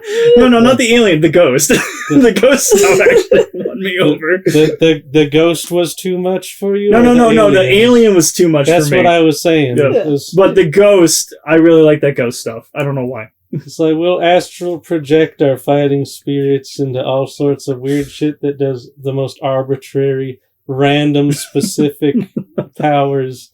But an alien who can stretch is too much. I don't mind, or like turn into like objects, right? Doesn't he turn into He can shapeshift. He turned into dice in one episode with Rohan. Yes. Yeah, he was betting with Rohan. Josuke had him cheat in dice by being the dice. I really do love the hatred between Rohan and Josuke for some reason. I just love that they hate each other for whatever reason. And there's like, I don't think they give you a reason, but like they have this vibe off each other. Where like, I hate you. He dissed Josuke's hair. Yeah. And that is an unforgivable sin. That is unforgivable. Never diss Josuke's hair, okay? Mm-hmm. And then I love it. He burns his house down in that episode with the dice. Just burns it all down. And so that's my favorite. I really love Diamonds Unbreakable. If you guys want to chime in, Taylor, do you have any? I think you guys covered it pretty well. Just making sure. I wanted you to have a say if you had anything to chime in on. So what's the point of rehashing? Fair enough. Well, do we want to talk about our favorite stands? Maybe. What would you like to? Yeah, let's have Taylor go first. What's your favorite stand? I don't really have or stands? A favorite stand, but I have a group of a little cluster of stands that I really like. Mm-hmm. I really do like hold on, Heaven's Door. Yes. I love Heaven's Door with Rohan. That's a reference to what, Bob Dylan? Yeah, knocking on Heaven's Door. Yeah, I just like the control it gives him. He could literally open you up like a book. It's the actual most overpowered stand. Yeah, I was thinking like that would be the most overpowered stand if he used it properly and didn't just devote it as a manga thing. He uses it. I mean, at the beginning, I think it was pretty bad, but it's also like horrifying to see too. It's a little like it feels a little Junji Ito-esque, where it's like you're opening this guy's face open as a book, which is really cool visually. But nothing's a secret when it comes to Rohan. He can find out anything and everything, and you can also write in it and erase it or change the personality. It's so scary at the same time. So yeah, go on. Heaven's Door. Yeah. That's actually one of my favorites, so I'm going to agree with that. Heck yeah. Alright, but anyway, I also wanted to bring up, let's see, I don't have them in any particular order. Stone Free, I think, is a really cool stand. Yes, versatile. Yeah, very versatile, and I think Jolene uses it very well. Yeah, I love that she can just It's not just something that she can fight with, but she can completely unravel herself. I like and how keep herself alive with it. Yeah, I like how it's her whole body too. It's like she, in a way, is her stand. Yeah, I like that. That is really cool. Like I like it feels different than what other stands are as like these manifestations. Yeah, and, her being like basically a stand is kind of a different take on it, which I really like. And of course, it's named after the Jimi Hendrix song "Stone Free." Mm-hmm. So. Well, a little tidbit for you. But no, I think that's a really unique and fun stand. Another one, Killer Queen. I love Killer. This might be my favorite one. Just because Killer, obviously, Killer Queen is Kira's stand from Diamonds Unbreakable, and obviously it's a reference to Queen. I love Queen. Yes. I even love that third power he gets later with the arrow called Bites the Dust. His stand is like 3 different Queen songs. It's awesome. Because it's Killer Queen, and then he has a Sheer Heart Attack, I believe, which is, I think he's part of the Killer Queen song, actually. Mm-hmm. Yeah. And then he has Bites the Dust. Yes, Bites the Dust is just another one, Bites the Dust. Which is my favorite, because he just basically Groundhog Days everybody with time travel, and so I was like, that's so interesting. as a third ability. So It's like, why does he have like 3 stands in one? It's crazy. it's a little OP, but I love it though.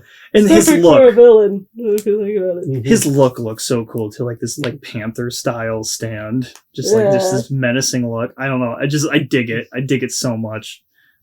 What's your other ones? The last one is the world Dio Mhm. stand. I think that's another OP kind of, and it's so Yes. hilarious how he uses it sometimes. Mhm. Mhm. I love how he decided it was worth it to use it to pick Polnareff off, move him down just a couple steps of stairs, run back up and take the same pose and act like nothing happened. Did I ever show you the Matthew McCluskey version of that? You did. It's so Yes, fucking you did. funny where he just shows him doing it over and over.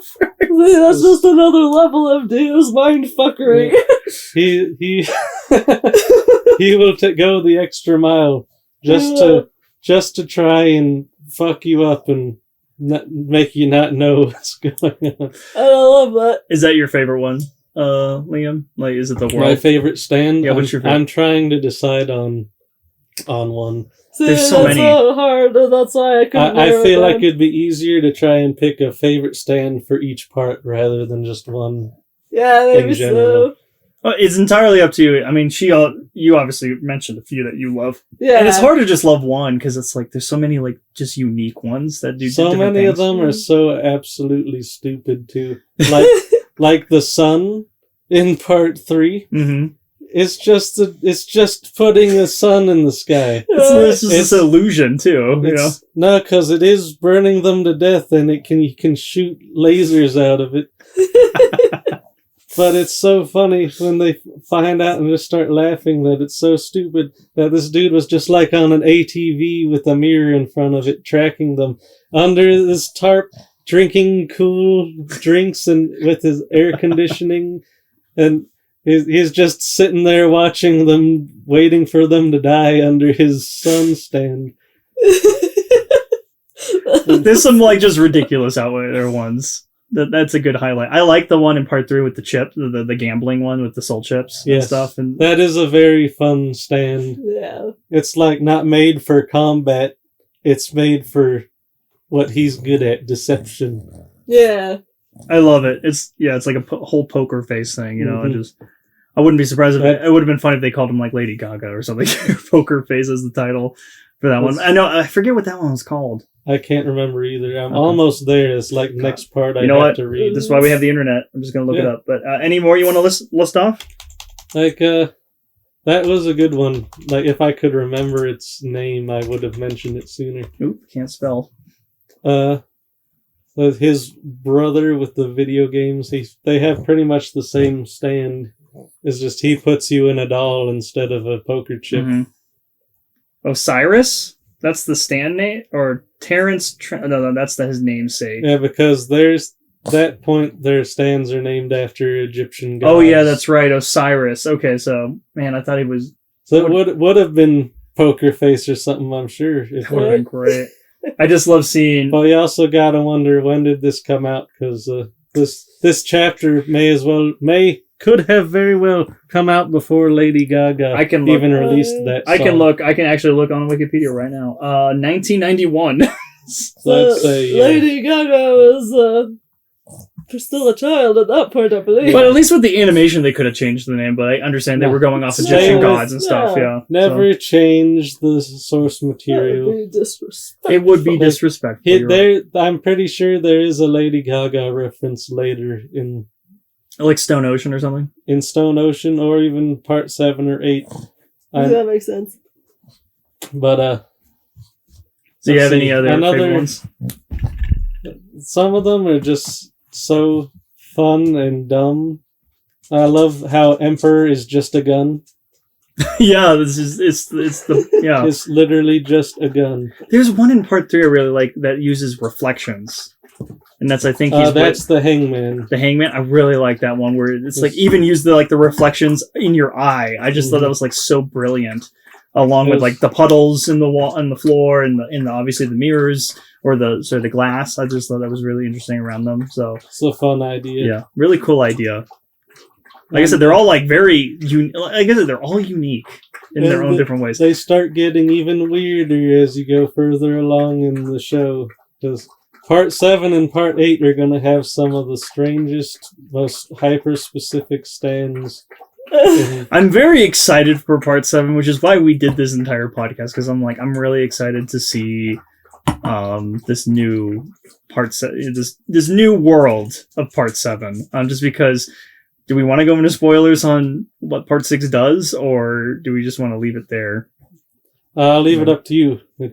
I mean, this has been all spoilers anyway. I'm a guest on this podcast. I'll let you. But you're a JoJo fan. How much we spoil? Well, we've spoiled a lot at this point, but at least Part 6 ends on a. I honestly think Part 6 is great, just for how it ends and everything, just as this swan song of this entire JoJo lineage and stuff. And obviously, Part 7 is kind of let's just start from the beginning again, it's a clean slate. Let's start over and make everything stands going forward and not do Haman anymore, which is fine. They actually have its own kind of. It's like a type. It's like a replacement for Haman that they have in Part 7. All right. At this reset, I'm more intrigued. That the goat Gyro Zappelli is going to teach Johnny Joestar. Who's the new? It's called Spin. Okay. All right. You know the Fibonacci sequence? I do. The golden ratio? Mm-hmm. It has to do with that. Okay, I'm sold a little bit more on Part 7 now. Damn. But yeah, for me, I really didn't think they were. I mean, I think we all thought this, but I didn't think we would ever get Steel Ball Run as an anime. Yep, I had given up hope a while before they announced it. I thought the way they ended Part 6, I was like, okay, this is them kind of closing this book and never touching it again. But well, it's perfect because it closes the book on that chapter of JoJo's Bizarre Adventure, because they do a full reset. It's clean slate. Mm-hmm. Everything is new and different from that point onward. So it is still a perfect ending for the first 6 parts of JoJo's Bizarre Adventure. And then we're ready for 6 more. And I think we're on Part 10 or He's 9? working on Part 9. He's on 9 right now. Okay, so we're catching up to the actual source material. So we got Steel Ball Run, which is coming up, and then hopefully he'll do Part 8, which is JoJolian. Mm-hmm.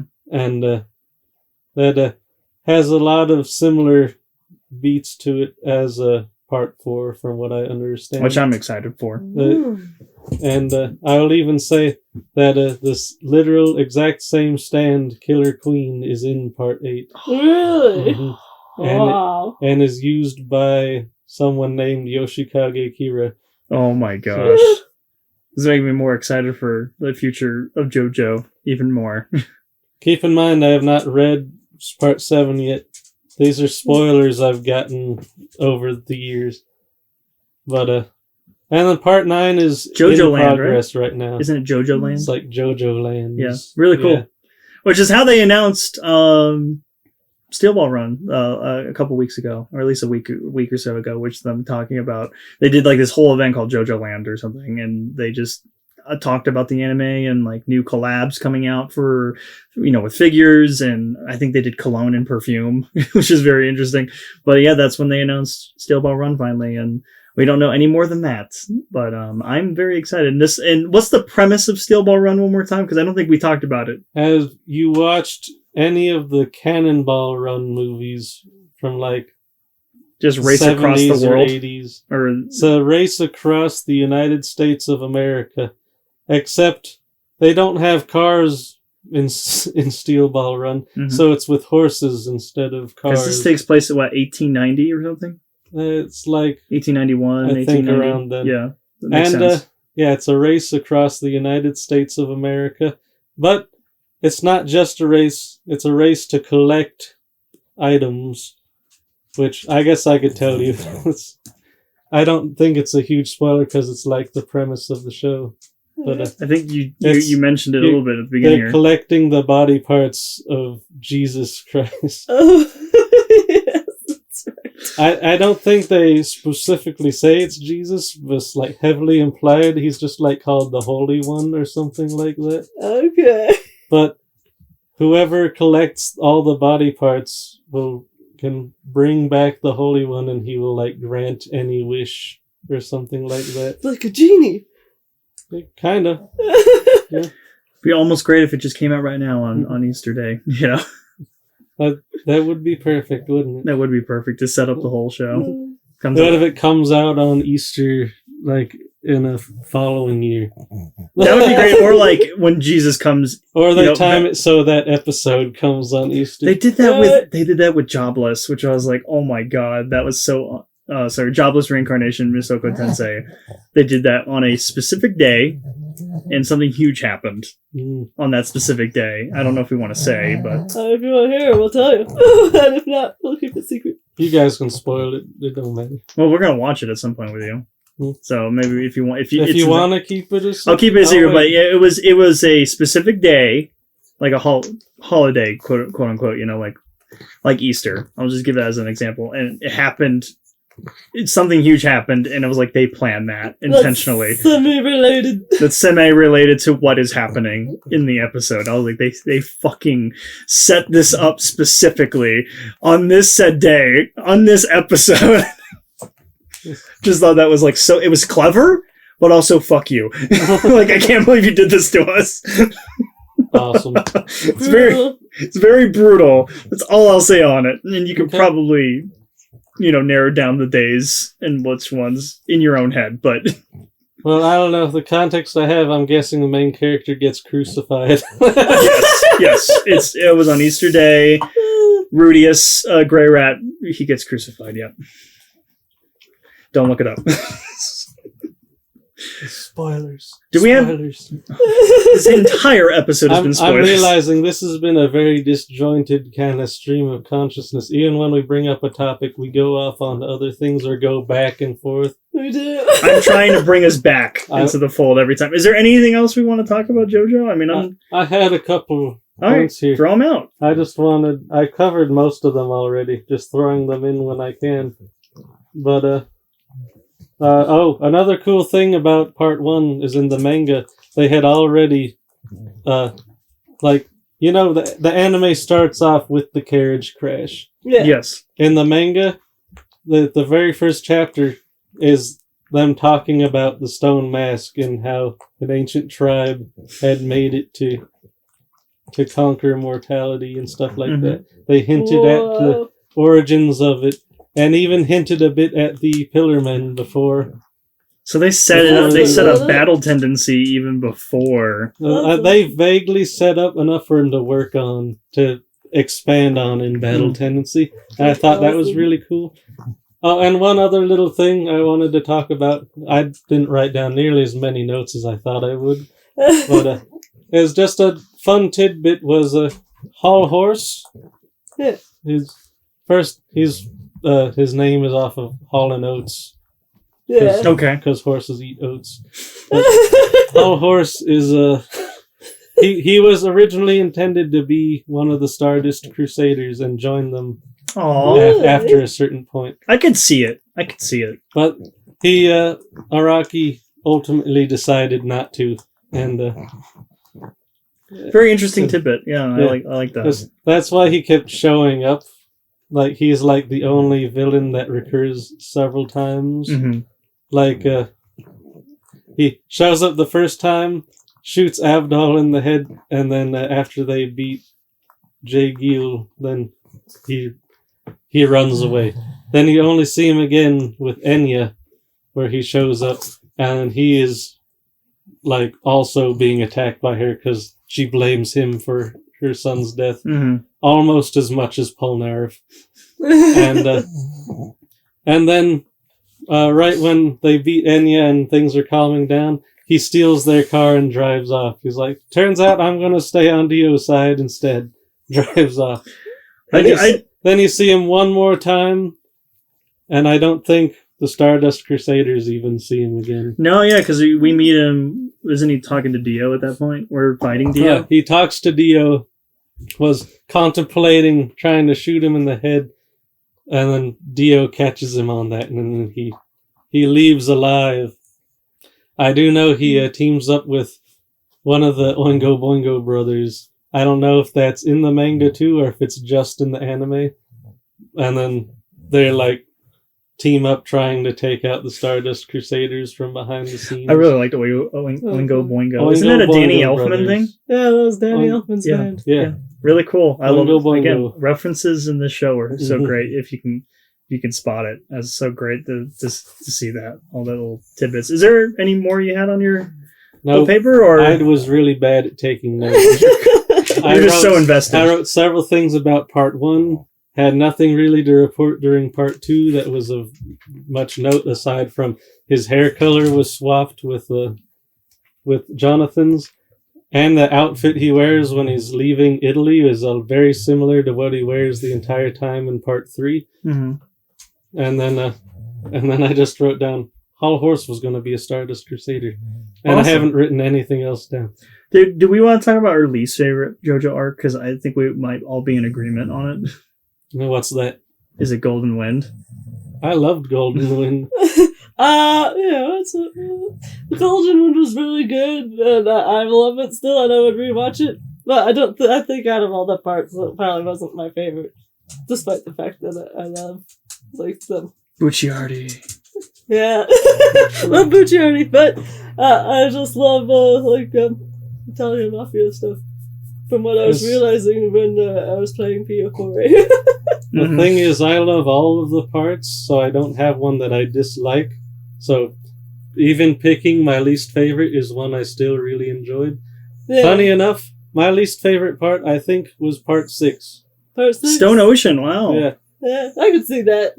I still really enjoyed it, and I loved how wacky shit got.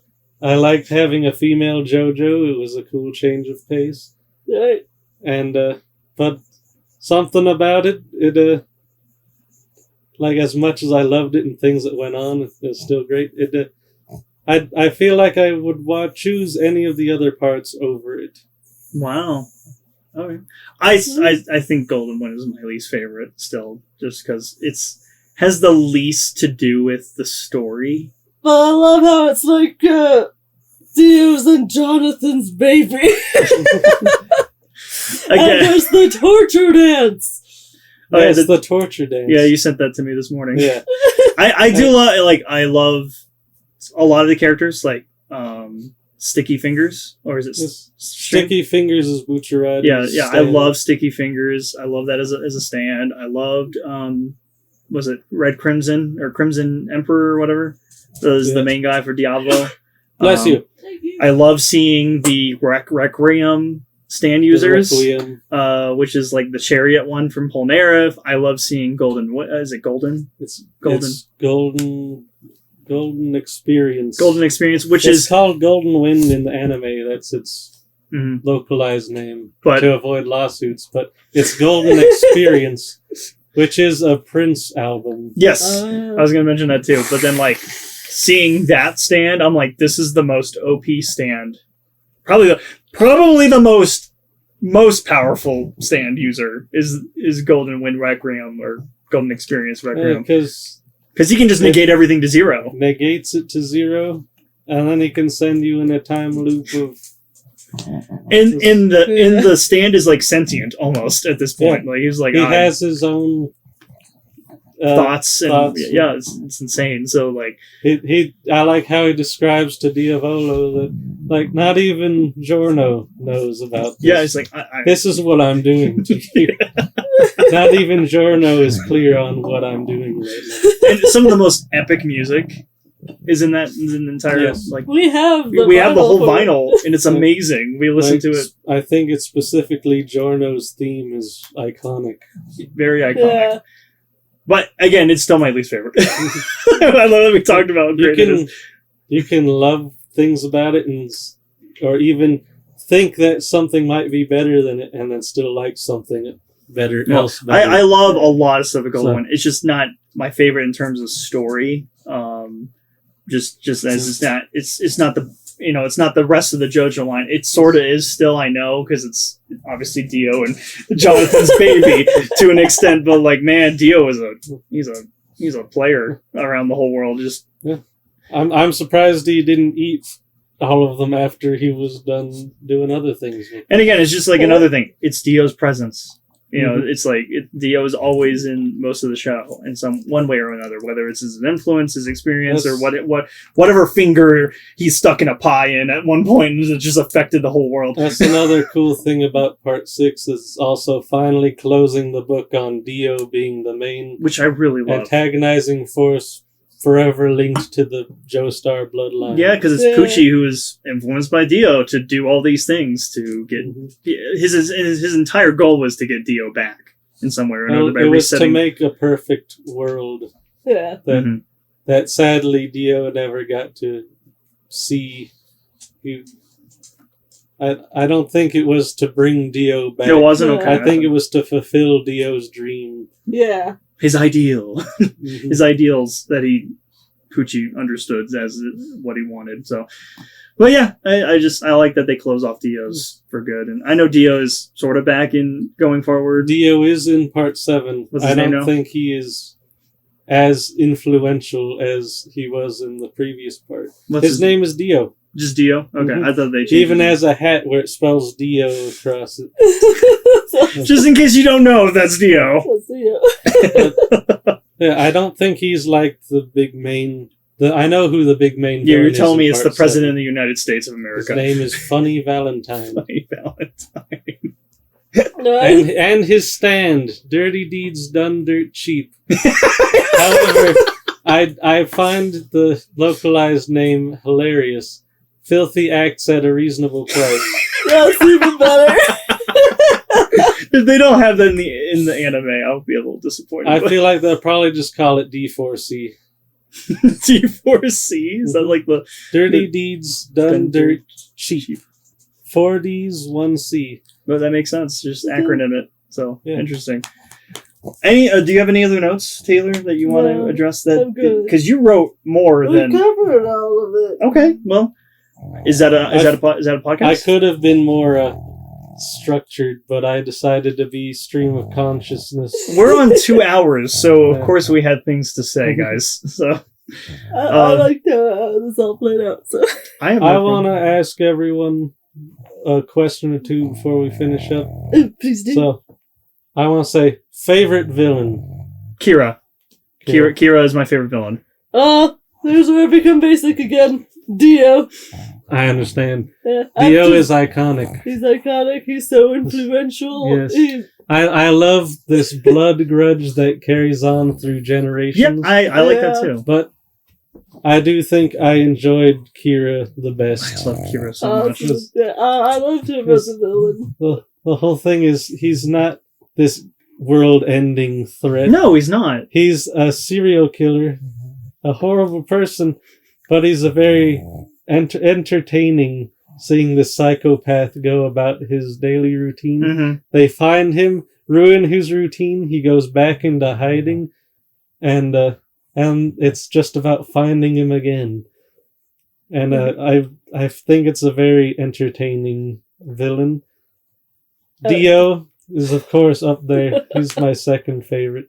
I would say what's your favorite villain of each part, but then half the time the answer would be Dio. It would be Dio because of... He is the villain of half the parts. Exactly. So part 1, Dio. Part 2 for me is Wham. Oh, yeah. And then part 3 is Isn't Dio. Cars the last one that he fights though? Cars? Yeah, but my favorite is villain, because they actually have a spread. Realistically, all of these after part 1 have multiple villains you could choose from. Yeah. Even if you wanted to, part 1 you could pick Jack the Ripper, but he's like a nothing burger. Yeah, he's like nothing. He's hardly in the fucking show. So I would still say Dio, and you have several options for part 2. Yeah, you do. Mm-hmm. Like you have the Pillar Men, and then you even have Streitz. The German guy. Well, funny enough, the German guy is an ally, so you just played yourself. Well, he was kind of a villain at the beginning, and then he was antagonistic. Yes. And then before they had a chance to even fight him, they're working on the same team towards the same goal. Mhm. Yeah. And Goal in then the end, when he yeah. returns later, he's still working with them to try and defeat the Pillar Men. Mhm. And then part 3, there's a million people to choose from, but Mhm. Dio is still the most influential. If you wanted to, you could pick Hall Horse. He's probably the Yeah, second you most could, yeah. interesting villain. I did have to say I did enjoy Anya as well. Enya was an entertaining one. Yeah. Her stand was crazy. It's just this over-encompassing fog. And Yeah, the fog, yeah. And if you get an injury, it creates a hole, and she can control you like a I hated the puppet. holes. I hate holes. I like Oh. how petty and vengeful she was. She was like, alright, Polnareff, now that you have a hole in your tongue, lick that toilet. Yeah, that was so And good. it's so gross, and I feel like it's even grosser in the manga, because you look close and you see like little shit Oh, no. on the rim of the toilet as he's going like, like, please, anything but that. Oh my god. That's JoJo in a nutshell, So- guys. So, part 1, Dio. Part 2, Wham. Part 3, Dio. Part 4, Kira. Part 5, my favorite villain for part 5. I should have thought about that more. I don't think it's King Crimson. I like him just because he talks through him, too. Like, Diavolo Doppio is fun. Actually, I love I it. would say Doppio over Diavolo. right? And part 6, Poochie, because he's Yeah. He is the kind villain, of man. ever-present villain. Yeah. But again, affected by Of Dio's. course, he brings in other Dio offspring to help fight Mhm. the JOJO'S. Right? Again, it's just all Dio at the end of the day, though, if you think about it, with a lot of these parts. So, But Kira is awesome. I love Kira. I totally get why you guys pick him as your favorite. Because if it wasn't for Dio, he would probably be mine. how about favorite Joe Bro? Favorite Speedwagon, I supporting- mean, is great. favorite supporting character. Yours is Speedwagon. I like Speedwagon because I know he's not in the whole show, but like he's prominent as like this, like this corporation going forward I love to him help 'cause out the JoJo's. He's actually hardly in the show. He's there for a little bit in part But 1, best support. and then he's there like at the beginning and near the end of part 2. But his influence, he still set up this Yeah. massive support system that would help the JoStars throughout their entire existence Mhm. with endless funds and research. Exactly. Yeah. I just thought it's great. He's my least. He's so annoying because he just kept recapping everything or just explaining things. But I'm like, it's just JoJo in a He was nutshell. there to be JoJo's hype man. Yeah. But then his influence is very great going forward. So who would you say is your favorite? If he annoyed you, you acknowledge he is the most helpful Joe Bro. he is the most helpful Joe. Who is your favorite Joe Bro? I'm gonna think about it real quick. How about you? Speedwagon aside. Bucciardi. Bucciarati. Yes, he's the best mom in anime. He too. is. I'd probably have to throw that in. Yeah, I like that. God, there's so many, but then like there's some that just die at the end and it just sucks. So it's like I wish they just carried forward, And Polnareff is a Joe Bro. I mean, I really liked his story. Like you said, it's fucking Polnareff's crusade, really. Polnareff's bizarre adventure. At least in that arc, I just like Polnareff. Especially whenever he goes to the bathroom, something's gonna happen. Yeah. Like in toilets or a pig coming out of it. Was it a pig? Yeah. It one of was them. like in India or something, right? Yeah. A pig comes out of the toilet. That's gross. Who's your favorite Joe Bro? It was probably between Bucciarati or I lost him. Polnareff. But You mean actually, Ponzaref? but I'm gonna pick Mista. Mista from part 5. Mhm. Nice. He's pretty much Giorno's boyfriend, so and he's like the only surviving member that stays with him at the very end. By the end, yeah, when he becomes like the becomes his kingpin. like right hand man, and Yeah, when he becomes the mafioso. trying to remember everyone from Stone Ocean. Like Gang star. I loved FF Foo Fighter. Foo Fighters. I love Foo Fighters. Though I always forget it's not like it's just an amoeba. It's a million plankton. Million plankton amoeba thing. I was just like, oh man, I just wish it was like more of a person, but tragically dies still, you know. Still tragically. So rest in peace, Foo Fighters. And weather report. Spoilers, everybody! We talked about the whole show basically. Weather report, spoilers. Well, that's not a spoiler. He's dead. Well, I didn't say he died. I just said weather reports. I just said joke, bro. So. I just said it. May as well throw in all the spoilers. All right. Well, we'll see how much flack we get for spoiling all of JoJo. Put a big spoiler warning at the beginning. Yeah. The spoiler adventure, bizarre adventure. The random. We'll spoil part 1, then 6, then we'll go back and spoil 4, and then 3, and we'll call this one with all the JoJo spoilers. Where's a schizophrenic JoJo spoiler fest? Is that a podcast, guys? Probably. I think that's a podcast. Is there any more questions you had? I wanted to know your favorite villains and your favorite Joe Bros. All right. Yeah. So, well, that's podcast, guys. All right. Before we end, I want you guys to do your best Muda. Muda? Yeah. Do your best Muda. You have to like start it slow, and then you have to build it up. Okay. Sorry, there's a shaking a dog. You're channeling Dio. All right, you do your best Muda. Lucy's like, I'm getting out here. Liam, do your best Muda. You're wanting me to do the whole Muda instead of just one Muda? Yeah. You just do as fast as you can until it breaks. Alright. Muda. Okay, perfect. Beautiful. And then Muda.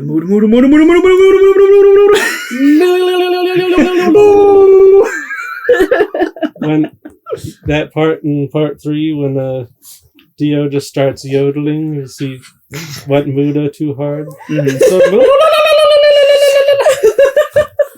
Well, Liam, it was a pleasure having you on the podcast. It was a pleasure being here. Thanks for having me. You're welcome back anytime. I would ask you where can people find you, but it's obviously just Grumble Gamers. Yep, I'm just on the Grumble Gamers. Maybe one day I'll have my own thing, but I just haven't gotten around to it. But it was nice having you on because I know you love JoJo so much. Especially since we could talk about it for like 2.5 hours. Yeah, it's great. I could probably talk for it longer, but we can save it for another podcast after part 7 comes out. Yeah, part 7 comes out. We could talk all about part 7. That'd be great. So. There's plenty we haven't talked about yet. But yeah, we were all over the place, which is fine. Maybe over time this will become more structured. Oh yeah, we're on episode 4, so this is not structured whatsoever. We can focus on one topic at a time. Our ADHD is too powerful. It's okay, because I know we're all over the map, which is fine. But if you guys enjoyed this, let us know down in the comments below what your favorite JoJo is, favorite stand, favorite villain, any of those, We'd like to hear from you guys. So you guys can even ask questions. Maybe we can bring him on to the podcast in the future and maybe do a follow-up, and that'll be nice. Just let us guys know down, and if you guys enjoyed this, leave a like, comment, subscribe, all that jazz. Let's Muda on out of here, okay? All right. Let's useless out of here. Let's useless out. Is that what Muda means? Muda means useless. Well, let's useless out of here. At least that's the subtitle they use. All right. Well. Ja mata. Ja mata. Ja mata. See you guys for the next one.